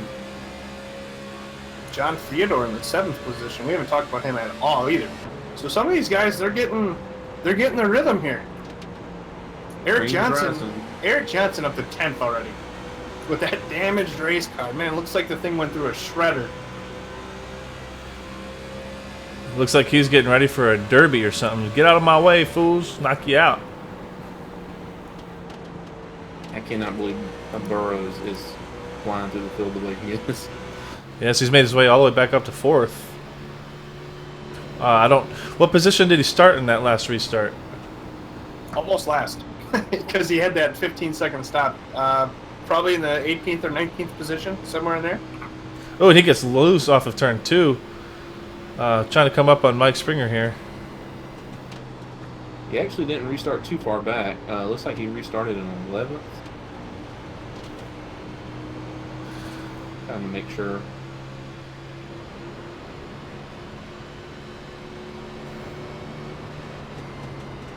Yeah, he restarted 11th, so he went as far back as we thought. I thought he was back farther than that with that stop. The guys behind him or in front of him or something might have hit there from the wreck. I'm not sure exactly how that all panned out.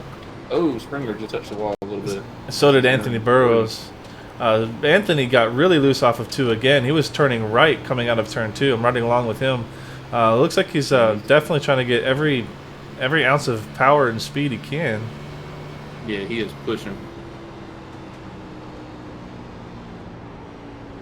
And we got a battle back here, actually.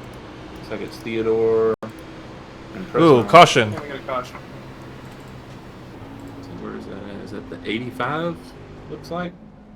85 of Brandon Dalton. Yeah. We'll just do a quick rewind here. Since my control's been weird. Yep, getting loose out of 2 again. Yeah, that familiar spot. It seems like that's where all the trouble is turn 2. And not able to... Yeah, and come back into the inside wall, not able to fully get control of his car. Single car wreck, which this basically splits up the pitting strategy, so now that goes out the window. Yeah, all that strategy. Yep, 38 to go here. Everybody's taking 4 tires. Here's where it's going to start picking up in aggressiveness. We're going to see whoever gets that 2nd place. I'm assuming Eric's going to come off in the lead, sparring any incident on pit road. I would not be surprised if that 2nd place car, whoever it may be, is going to be very aggressive on this next restart. Yeah, it's easy to slow him down, but you got to get in front of him first. Looks like Eric tried to play a little game there. Speed up, slow down.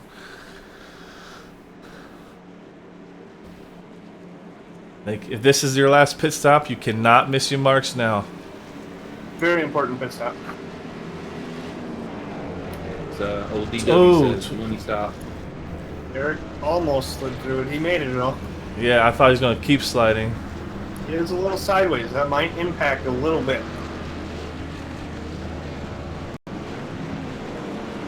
24's off, followed by the 32, then Mike Springer, then Anthony Burrows. Oh, does he beat him? Ooh, I don't know. It looks like yes, he beat so. Christopher off. Yes.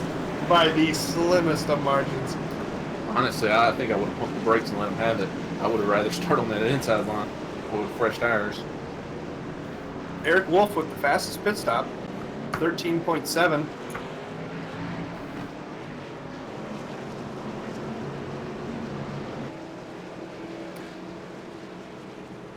Andrew Bergs, he was running up there in the top 10. He had to get some damage repaired. He had a 25-second pit stop there. We'll see how. We'll see if he can make his way back up through the field.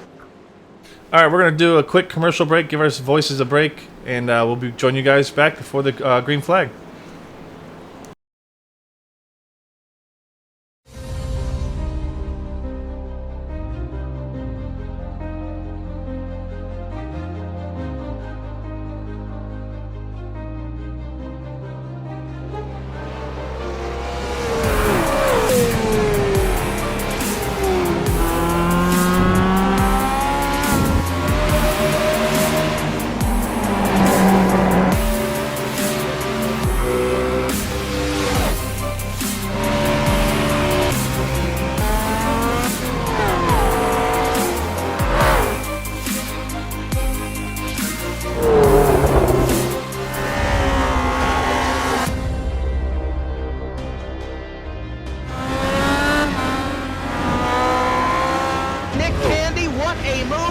On the outside, contact made. 56 slides it at a 4.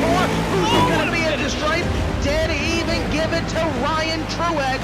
Truex is your winner over Tandy.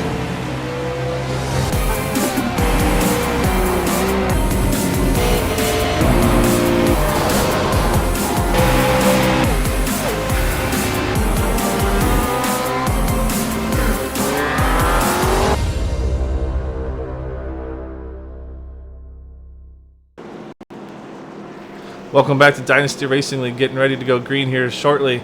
I was just asking my fellow commentators here, what do you guys think the outcome's going to be? One to go to green. Who you guys going to pull for?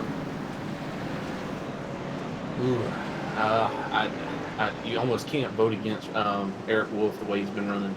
Burroughs is making his way back up there, and even Eric Johnson with a half-damaged car, but I'm going Eric Wolf. As much as I'd like to go Eric Wolf, sorry, I had to go get one of the Texas Motor Speedway's famous turkey sandwiches. I wouldn't be surprised if Wade's going to be really aggressive here. I know he doesn't have a lot for Eric on new tires, but if he can maintain, I wouldn't be surprised if he can pull something off here. So I'm going to pick Wade Hudson. All right, we're going to do our DRL loud, and we're going to see. Eric Wolf looks like he took your advice. He's going to stay on the inside line for this hopefully this last restart. So, let's get ready to make it DRL loud. You ready to take the green? And they're off.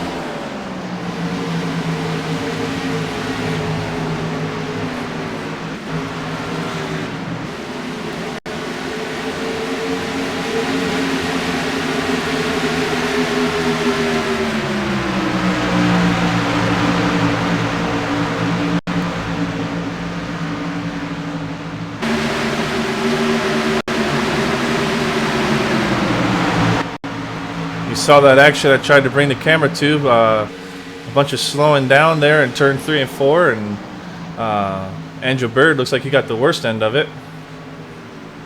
I don't know how they didn't wreck. John Theodore got hit around like a pinball there for a second.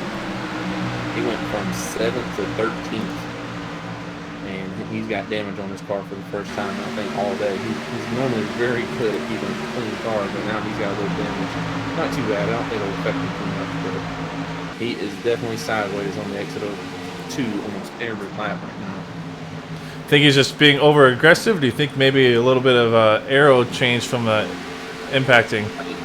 If you watch turn 2 on that restart, I think he was trying to be aggressive, trying to pass around the outside of 2, and this is like that old Days of Thunder. You know, you don't go around the outside of turn. Well, it's 4 in the movie, but 2 here.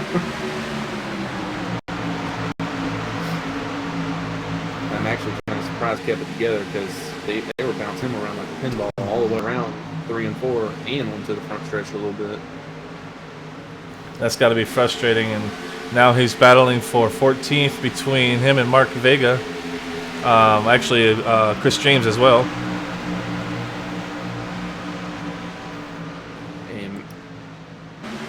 looks like Hustad, he's staying right there with Wolf this time. He's not letting him get too far. But Wolf, boy, he ran a 29.7 the last lap.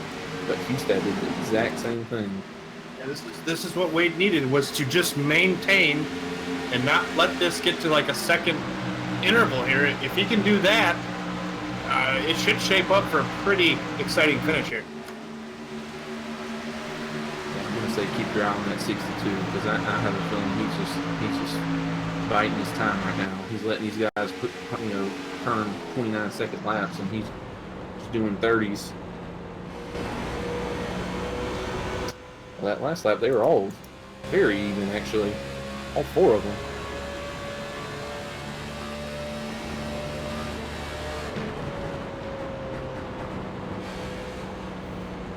I cannot believe it. Eric Johnson is running a 9th, and he's like basically modifying it out there. Yeah, what a fantastic rebound for him. We all thought he was going to be done. If he can somehow maintain a top 10 position here, it would be huge. And it's hilarious just watching him wheel it because you can actually see all the staggering and toe on the front tires because they're exposed. Absolutely, and that really testifies. Excuse me, really testifies to how well a driver he is, and hopefully not how well not the other drivers are. But he's big wobble there. Christopher up in 6th. These guys, they got 11 laps coming to 12 laps on their tires. They're going to start going away more and more and more here. So and that is the pattern. I've kind of seen that a couple of tracks. The tires take about 10 laps, and then the coating for it kicks in for the next level. Wade Hudstad 0.2 quicker that last lap on Eric. Wow.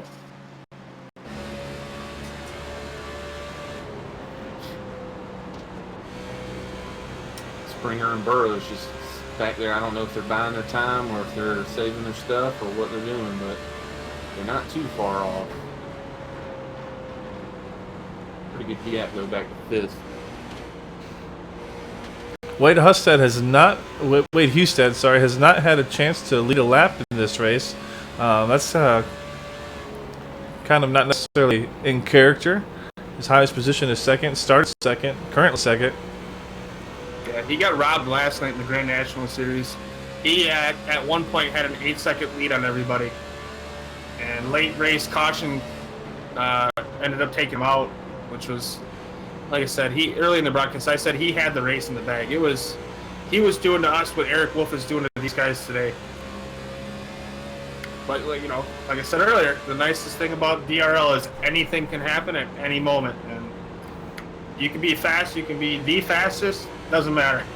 You never know. I'm not sure what happened to him, but we got the 50 on pit road. He was on the lead lap, but now he's 1 lap down. Not sure if he's splitting his run or if something happened. I don't see these guys splitting this run with 23, 22 to go here, so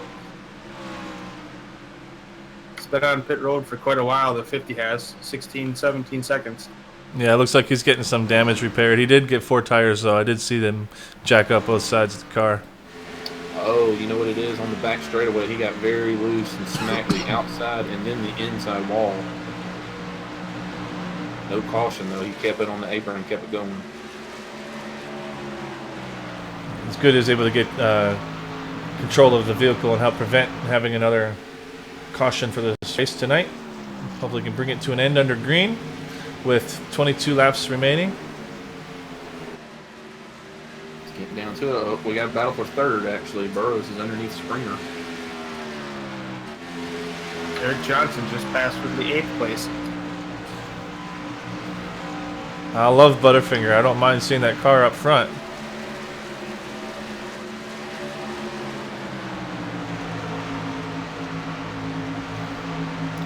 Sofer getting around Presnell. That would be for 6th. See how this lap car handles here. Whoa! Eric had to take her low there. Ooh, that's so dangerous to do on these It's just like Atlanta, man. I mean, this tri-oval is so slippery when you get the tires worn.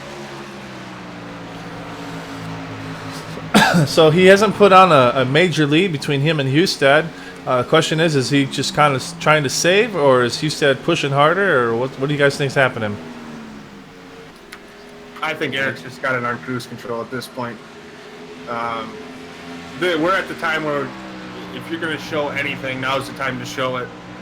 And Eric and Wade they're trading back and forth, but when Wade beats Eric, it's not by very much. When Eric beats Wade, it's by half a tenth. Ooh, Wade got very loose coming off the 2 there. I think Wade's pushing it. Let's ride along with Hustad again. Burrow's up to 3rd. Yeah, I was just about to say, y'all going to think I'm crazy, but I wouldn't mind seeing one. Wade just getting a wall there? Yes, I just heard that myself. He did touch the wall. And that cost him a half a second. He's now 1 second behind Eric Wolf. Yeah, that might hurt the handling more than he wants. Yeah, on the back straightaway, he was already sideways, showing the numbers. Did a good job gathering it up, though. A 2 second gap between 2nd and 3rd. We'll come back and let you guys know how Anthony Burrows is doing. See if he can reel that in. Let's see, who have we gone to? Riding along right now with Chris James. Started 26th, currently 16th. His highest position is 14th. Eric Johnson's up to 8th now. I'm watching Eric. He's right on the back of another lap car here. Yeah, Eric Johnson. I know we got multiple Erics, including myself, but Eric Johnson, man, he is willing. He is doing a fantastic job.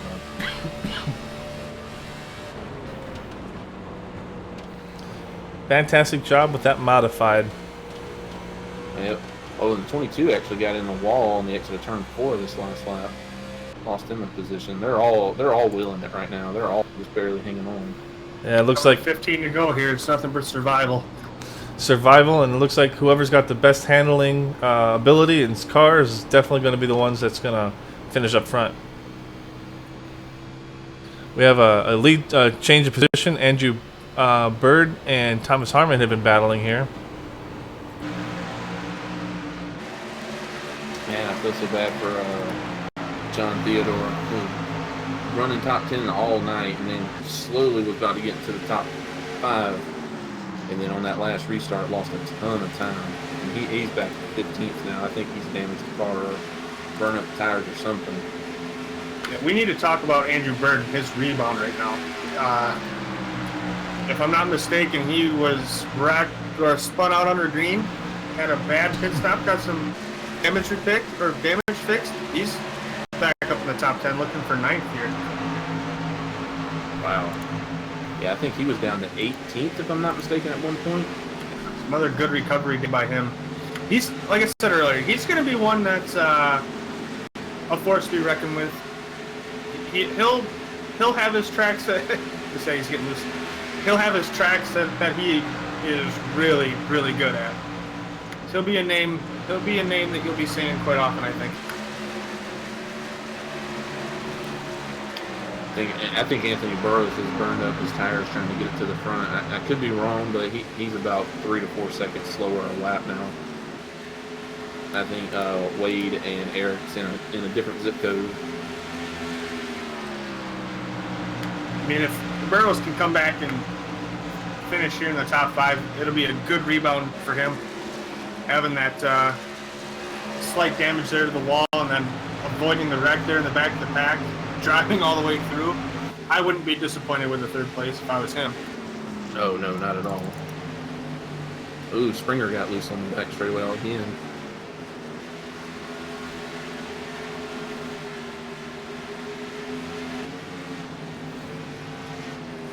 Just going through the field, following Joshua Wakefield, started 24th, currently 20th. He's gained 4 positions. Then, that's John Mullins. He started 15th, currently 29th. Looks like he's out of the race. Aaron James started 19th. He's currently 23rd, out of the race. And actually, maybe it's just my camera making it look like... Okay, so there we go. Aaron James is still in the race. John Mullins is not. Okay, so it's just a camera operator issue. My apologies. And Aaron James is getting challenged by position by Chris Stouffer. Or actually, maybe that's just a lap. Yeah, that's just a lap.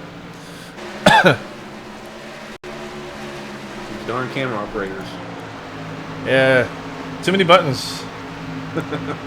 Eric's got some lap traffic coming up here. David Wellborn is the next victim for Eric.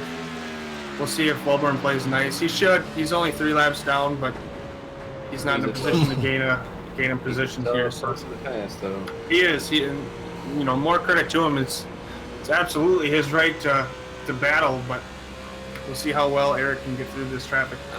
I don't know if y'all see this or not, but the 77 I think has fresh tires, and he is right up on Wade. He's obviously many laps down, but I've been watching this because I'm getting nervous for Wade a little bit. He has gotten very close to him.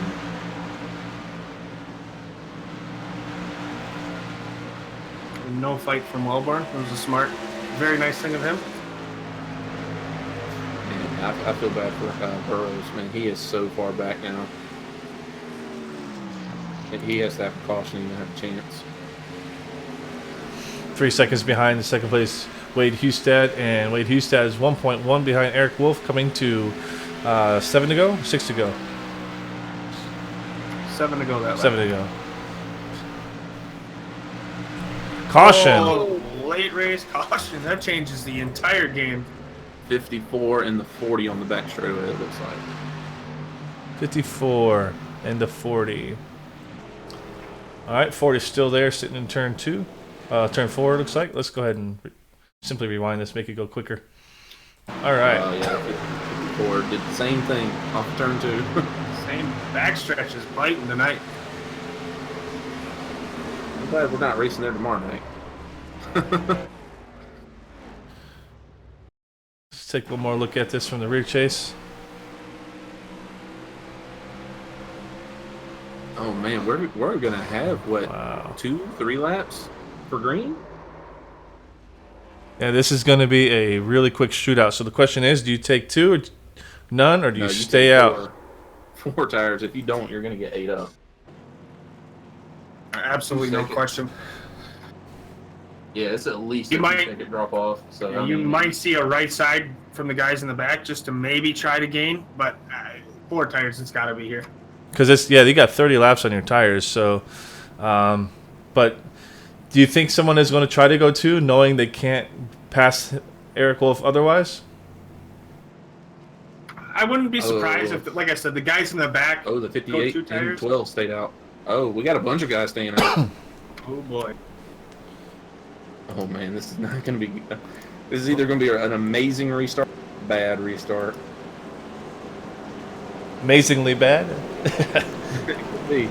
All right, the 30 58 Sports, the 12 the Springer, the 55 of Fresnel. 68. Oh, Well, it's 5 cars. I am 4 looking cars. here. These guys look like they're all tied with their pit stops. Let's see who breaks it out.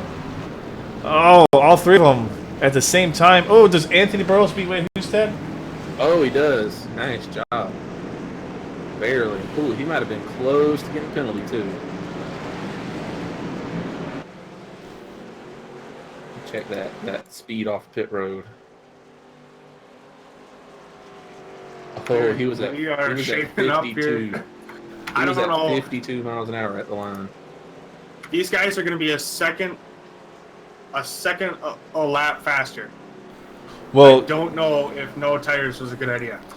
I would say if they were losing 1 second a lap about every 10 laps of tires, I would say they're almost 2 to 3 seconds faster, don't you think? Yeah, I'm thinking more than a second. I don't know how much more. Well, we got people going in the pits now. Is that a lappers? Nope, top 4 staying out. Yeah, we got lappers coming in. 54, Michael Steele, the one who kind of got into the wall, caused that. Martin Winslow stepping in, driving our DRL TV car.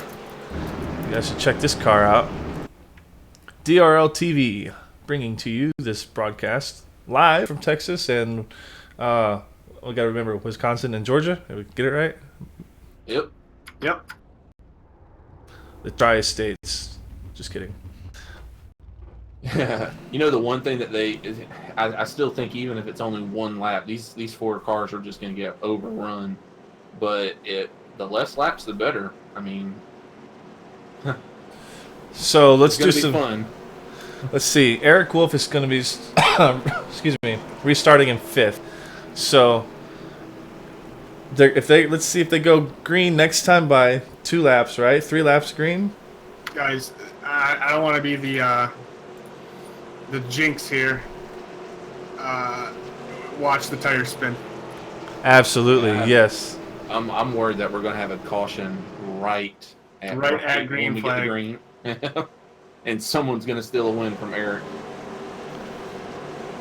One of these 4 is going to steal the win, and one of these 4 is going to cause the wreck. One of these 4 might take out the 4 behind him. We don't know. It's... Oh, one to green, and the 58's taking the outside. Oh my gosh, 2 laps. I might have to stand up myself for this. Wow, and you have Eric Wolf and Anthony Burrows side by side, and Anthony Burrows is going to be in the lane that gets to get a little bit of a jump, assuming the leader makes it that obvious. And look who's in 3rd here, Mr. Hesgard, Thomas Harmon, Avril Lavigne. Yeah, he's messaged me here. He's not very confident in his pit selection. Well, I don't doubt his non-confidence there. So, all right. Well, now you need to pull them belt loops tight. Ladies and gentlemen, exactly. Get those seats tightened. Get your booties and your butt marks, your cushion, whatever you form to your body. Get ready for some intense 2 green flag laps of racing. Here we go. Oh, wheel spin from the leader. Oh, did he save it? We got 3 wide before the line. Oh, and a wreck. Oh, Eric Johnson, Christopher. Oh my God, Staniel Hillis. Oh my goodness. Oh my goodness. Wow. Oh wow. Who called that one? Eric, right? You called that wheel spin? I think all of it. You called the wheel spin, Ryan, but I think all of us called the wreck. If I'm not mistaken, Thomas Harmon will win this race, right? He is scored in 1st position currently. It looks like that will be the case. Wow. This is why we do this. We knew the tire spin was coming. That's Avril Lavigne. Oh man. His first race back. Who is getting the EOL here? Wow. That was intense. He's not even. I hate to say this, but if I have to put it on someone, I have to put it on Wade instead. Because if you watch the replay and watch the first car that goes sideways, Hustad is in the rear end of that car.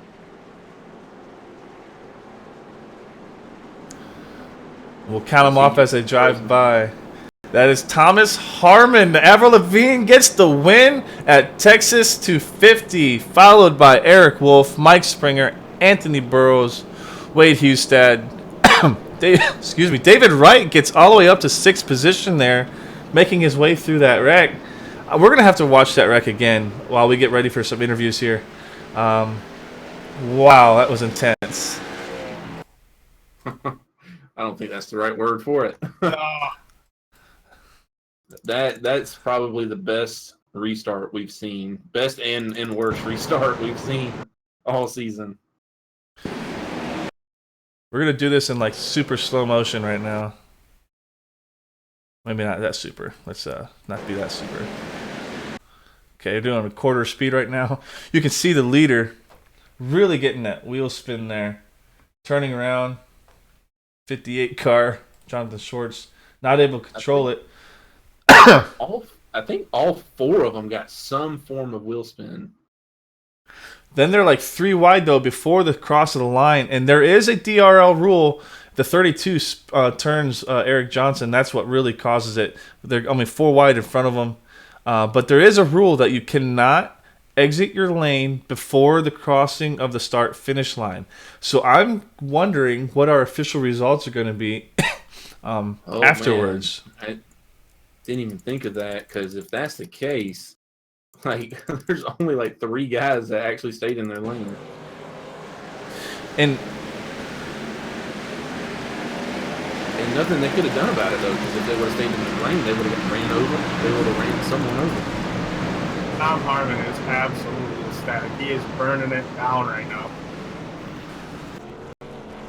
Yeah, if you look at the replay, when they're on the start-finish line, Harmon is on the outside, Schwartz is in the middle, actually, and then you got Springer on the inside. So, I mean, if that rule comes into effect, someone's getting a penalty from that. I mean, they're 3 wide at the start-finish line, and they're 3 wide, 2 rows deep, because Burrows, Wolf, and I'm not sure who else this is. I think it's Presnall.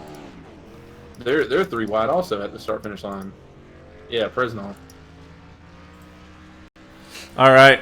Well, we'll let the league figure that one out. But, ladies and gentlemen, we're going to bring in our top 3 and our All unofficial.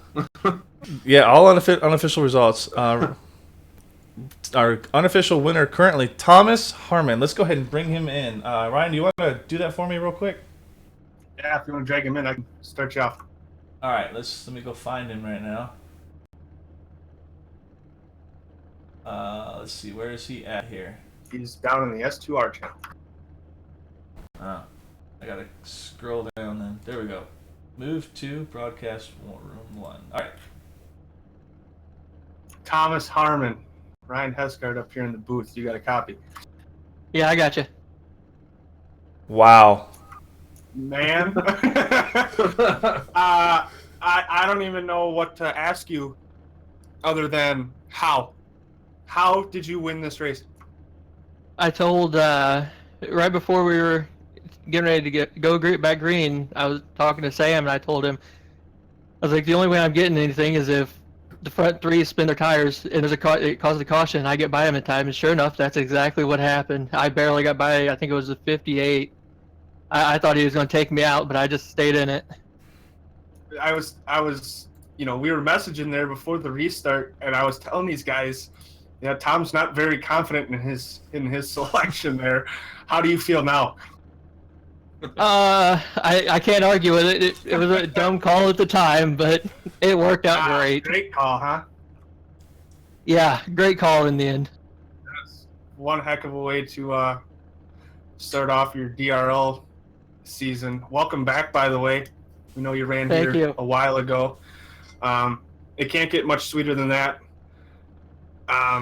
Walk us through some of the other incidents there throughout your race. What was going on with the low lane, high lane, transition tires? Walk us through it. I was really, at the beginning of the race, I was really not comfortable with the car at all. And until that first long green flag run, I kept telling Sam, I'm not comfortable. I'm loose. It's just especially coming out of the corners. But once we got that long green flag run and everything settled back in, I managed to get my stride going. And I found that early on you could run the bottom line and be fine. But as the run went on, I progressively moved higher and higher until on that last excuse me, on that last stint there before the final caution, I was running behind the modified car, and him and I were both running highline right from the get-go. It allowed a nice run off. Well, that was an excellent. I just want to point out real quick that this man ran 38 laps and won the race on a 2-lap restart. That is impressive, especially when you got Wolf and Burrows on your back. Yeah, on that restart, when we started to take off, I thought it was going to grip, so I gave it a little bit more gas, and it started spinning. And I saw Wolf coming. I'm like, oh no, here we go. And he went to the inside, and luckily, for me anyway, the leader on the restart spun it down inside in front of Eric and held him up. Otherwise, you guys would have been talking to him and not me. Well, congrats, man. Eric had the fastest car all night long.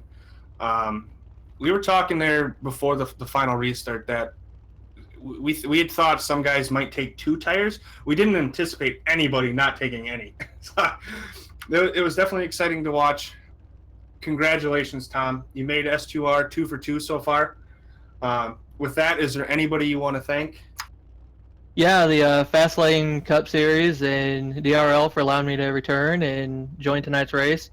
S2R for sticking with me, and Avril for not pulling the sponsorship on me. Admiral.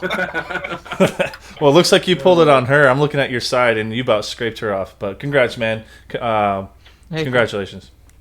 Hey, I want to see Nickelback on the car next week since her and Chad Kroger are still together. I thought they got a divorce. Oh, they But no did? Nickelback Oh, car. They done broke my heart now. Starting to go on me for a Nickelback car now. No. Alrighty, It's a man. little too low. Thanks again, Tom. Once again, congratulations. You have a good night, buddy. Thank you. You guys as well. All right, I'm gonna bring in Eric Wolf, and I'll move out Thomas. So, all right, Eric Wolf, you got a copy? Yeah, I got a copy. Man, walk us through that restart. What was going through your mind? I was just hoping those guys could at least hook up and not cause a caution if they were going to stay out with bad tires, but they couldn't afford me that luxury, I guess. Yeah, just trying not to rear end them. They didn't go, and then I backed off, and they didn't go, and they didn't go, and they didn't go. So it was bound to happen. Yeah, disappointing for sure. We up here in the booth, we were talking about, sometimes that's the beauty of DRL. You absolutely dominated this entire race. Nobody had anything for you. Thomas Harmon comes home with the win. Walk us through your entire race. Where you would get loose or anything like that. We didn't see many mistakes from you. Very, very consistent performance. Still can't be terribly disappointed with a second place. It's not that win that you wanted, but walk us through your entire race there. Yeah, the whole race just about trying not to make any mistakes, hit your marks. It's a pretty line-sensitive track, I think. If you do miss your marks a little bit, it costs you maybe 2/10 rather than some other tracks you can get away with just losing a tenth. Over time, it makes a difference. So it was just about keeping the rear end on you coming off the corners, but being sure that you were giving it everything coming out. And actually, I was wearing the right front mostly in this race, which indicates a bit tight. So yeah, it wasn't as loose. I think with the cooler track temps, it made it a little bit easier to handle the car. Man, Eric, you were so dominant. We were definitely expecting. I was hoping for green flags. I was expecting your tires just to drive right around those guys. What I was asking earlier, what really makes it to where the 5 of you guys really just show up and show out every race? Because I can't imagine you guys practicing 100 hours every week. Is it your equipment, or are you just that great of a racer? It's just about running these cars enough to get into a comfort zone to where you are comfortable driving on the edge, where the rear end's getting out on you a little bit. You might be steering right a little bit coming off the corners, but it's just about finding that edge. It's not that we have this magic trick to us. It's just getting comfortable with driving on the edge. Some people, they can drive on the edge for 2 or 3 laps, 5 laps, but being able to put a whole round end where you're not abusing the tires and stay on that edge is what makes all the difference. And some of these guys just have it figured out. And definitely you have it figured out. Well, this is reminding me of the Ryan Newman win at Phoenix. You expect Kevin Harvick to win that. But again, you got a second place at least, though. Congratulations on that. Anybody you want to give a shout out to? Yeah, thanks. Congratulations to Thomas. He took a big risk there staying out, but it worked out for him. So congrats to him on the win. And thank you to you guys in the broadcast booth. I know you filled in for a vacancy tonight, and all the guys who make this league work. And I want to go back to what you said earlier about Thomas winning this thing. That is indeed the beauty of this league. There's so many guys. It's so competitive that you never are quite certain who's going to win. I mean, there's some guys you have pegged as somebody you're going to have to beat, but you never know until the checkered flag falls who's going to win these things, and it makes it interesting. Yes, sir. I appreciate your openness and spirit about it. Anything else before we let you go? Eric, Ryan, you guys have anything else for him? Eric, you're very humble in defeat. I gotta tell you that. I mean, I watch you as much as I can to try to learn. I know Thomas does as well. A lot of these other guys look up to you, Burrows, Wade. You know, keep doing what you're doing, man. You're going to get those wins. We all know you're going to get those wins. You know you're going to get those wins. You know, it's hard to put this whole finish into words because it's we didn't expect anybody not to take tires there. So again, congratulations on second, Eric. Is there anybody else that you can think of off the top of your head to thank before we let you go? No, I think I pretty much covered it. And thank you for the kind words there. Yeah, just I'll keep plugging away. Maybe come at Bristol and see what I can do there. Hope for a top 5. Well, good luck to you, Eric. You have a good night, buddy. Right, you too. Thanks. All right, we're gonna move him out here, and then we're gonna bring in our third place driver. Let's see, it's Mike Springer, right? Let's see if I can find him. What a run for him! Absolutely. Let's see, where is he at here? Mike Springer. Anybody that can say that they beat Anthony Burrows deserves a pat on the back. Yeah, and Wade. Mike Springer, you got a copy, sir? Yeah, I gotcha. Well, very interesting finish. Congratulations on your third place. Walk us through the race and that last restart. All right, yeah, the race was, I ran, 5th through 10th most of the race, and I didn't have a car to compete with those top 3 or 4. But at the end, I was thinking, we got 2 laps left. If we all get tires, we're still going to wreck because we were wrecking anyways on the restarts. So I just stayed out because I knew we were going to wreck no matter what. So they blame us on the old tires, but we wrecked after every restart this race. So I don't know. That was just kind of my philosophy. Just if I could hold a few back, maybe sneak out of here with the win, great. If not, I wasn't going to win anyways.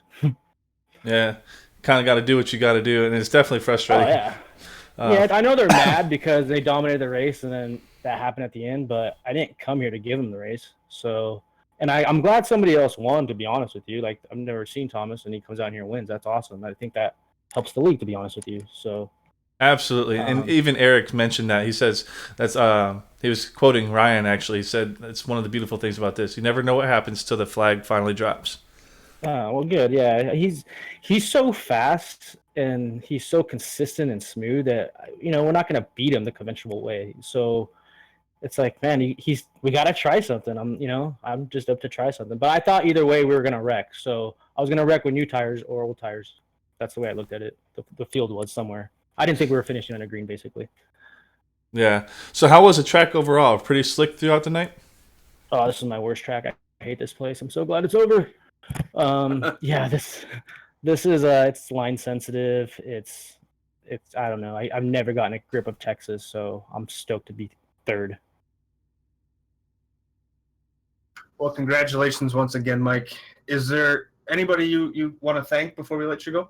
I'll just thank all the other drivers in the league. Thank you guys. You guys do a great job. It's really fun to watch. It looks so awesome. And all the people that watch, thanks for watching. We have a good time doing this. Apologize for the mess up at the end, but it's just, hey, I got put in a position where I got a chance to win it, so took a stab at it. I don't blame you one bit. I'd be in the same position too. I'd try for it myself. Yeah, I just didn't think we were gonna finish on a green, so that's why that was my decision. And when I saw 2 guys behind me stay out, I was like, wow, I got lucky here. And then they ended up winning it, so it was good times. Unexpected finish. Any shout-outs? I'll say hi to my girlfriend, my dad, whoever's watching. Yeah, they just whoever's watching. It's cool that people watch it. It's a cool thing we got going on here. Absolutely, man. Well, appreciate you very much, and you have a good rest of your night. And again, congratulations on third place. All right, take care, guys. See you next week. Yes, sir. See ya. All right, we're going to see if we can pull in one more person, except I don't see him in any chat channel. Let's pull up Wade Hudstad. I'm curious to see if he had anything for Eric. All right, let's go ahead and bring him in here to broadcast, and then let me turn up his channel too. And there we go. Wade Hudstad, Ryan Hesgard up here in the DRL broadcast room. You got a copy, buddy? Yes, I do. How are you, Ryan? Not too bad, Wade. Disappointed? It was an unfortunate turn of events, but I'm still satisfied. It's kind of a gamble at the end. Congrats to Thomas on that win. That gamble really paid off, but overall it was satisfying. It was a good race, actually. Eric was, again, a class of the field along with Anthony. So, Yeah, we were definitely watching the battles between you and Eric. Hindsight's 2020. Do you wish you would have been a little bit more aggressive on the restart before the last one? Yeah, I really think I should have been, but I had a feeling there's still going to be a caution at the end, so I was just trying to hold out and save some of that tire. There's so much fall off with these, but having it come so late, I knew I needed fresh rubber, and man, I don't know if I could have done anything differently. Yeah, man, I was pulling for you, in spirit there. You had one ripped away from you last night.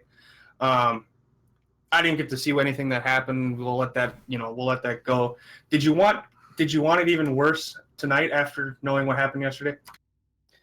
Yeah, yesterday was just a racing ordeal.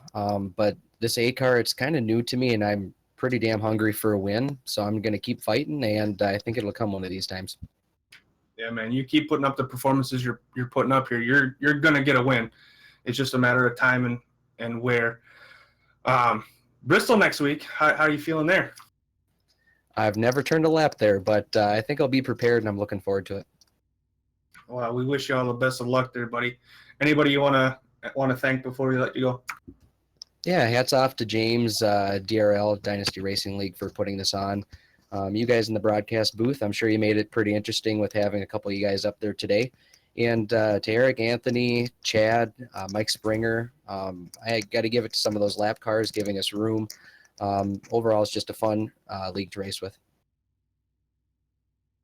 And we appreciate you very much, and thank you for those words. And again, congratulations on your top 5 finish, man.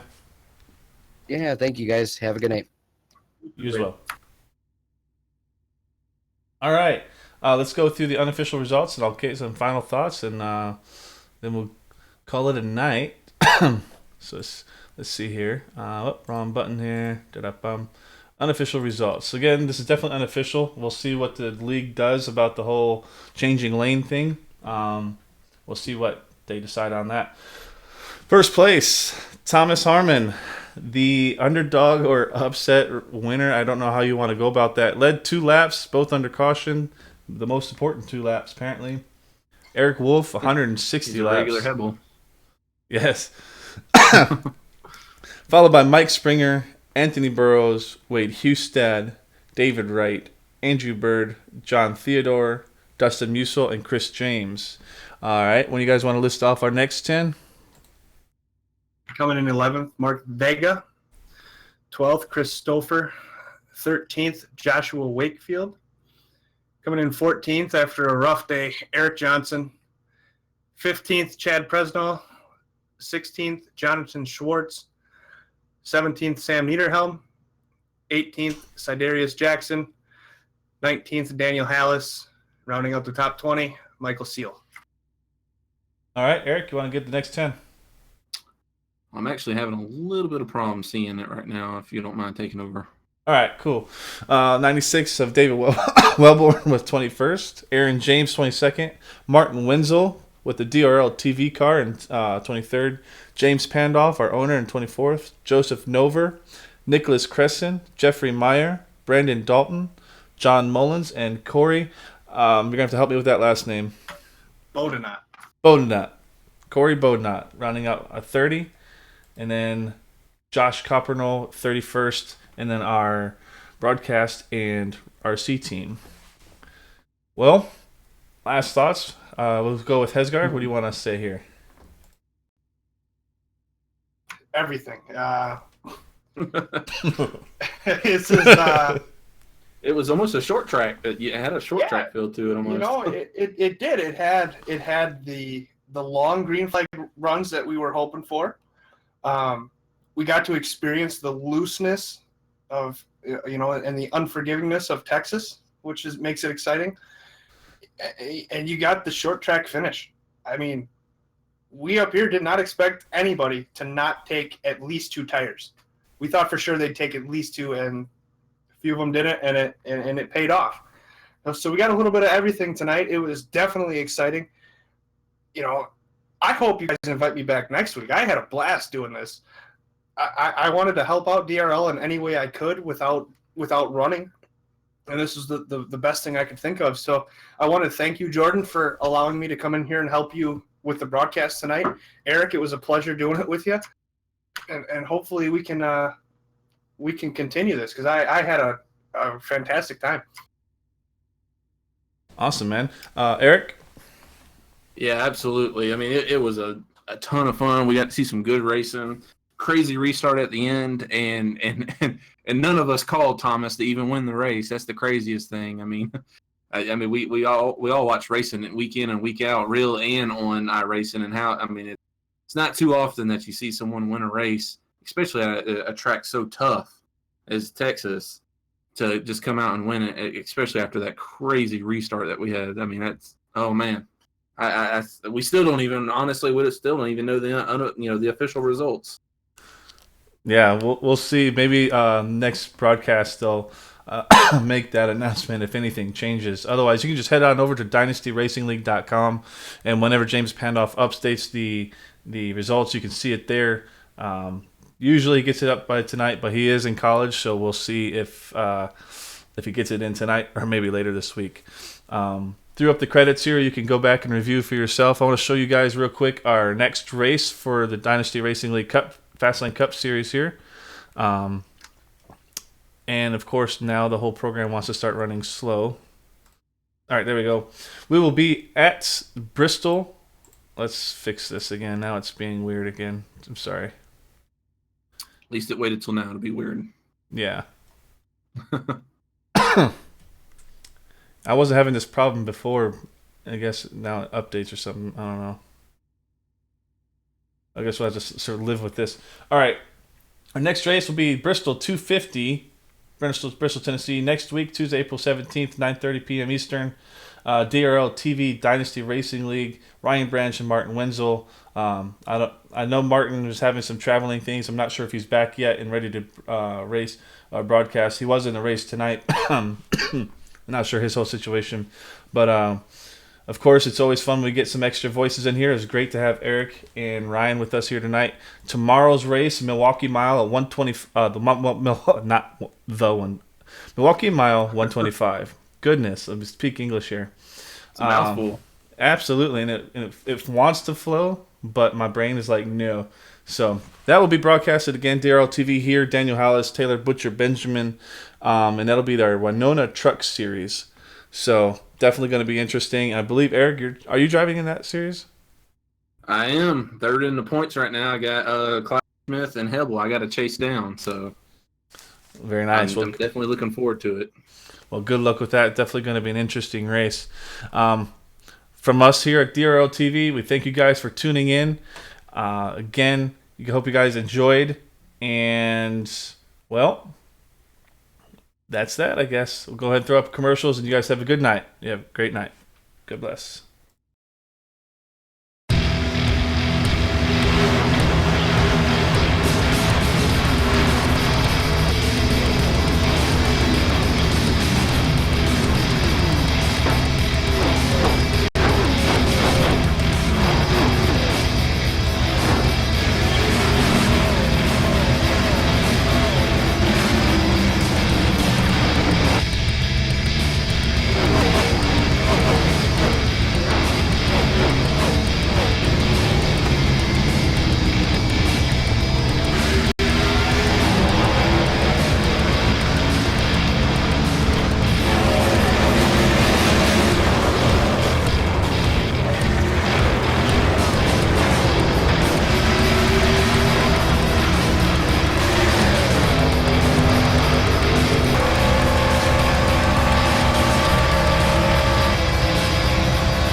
Truex on the outside, contact made. 56 slides it out of 4.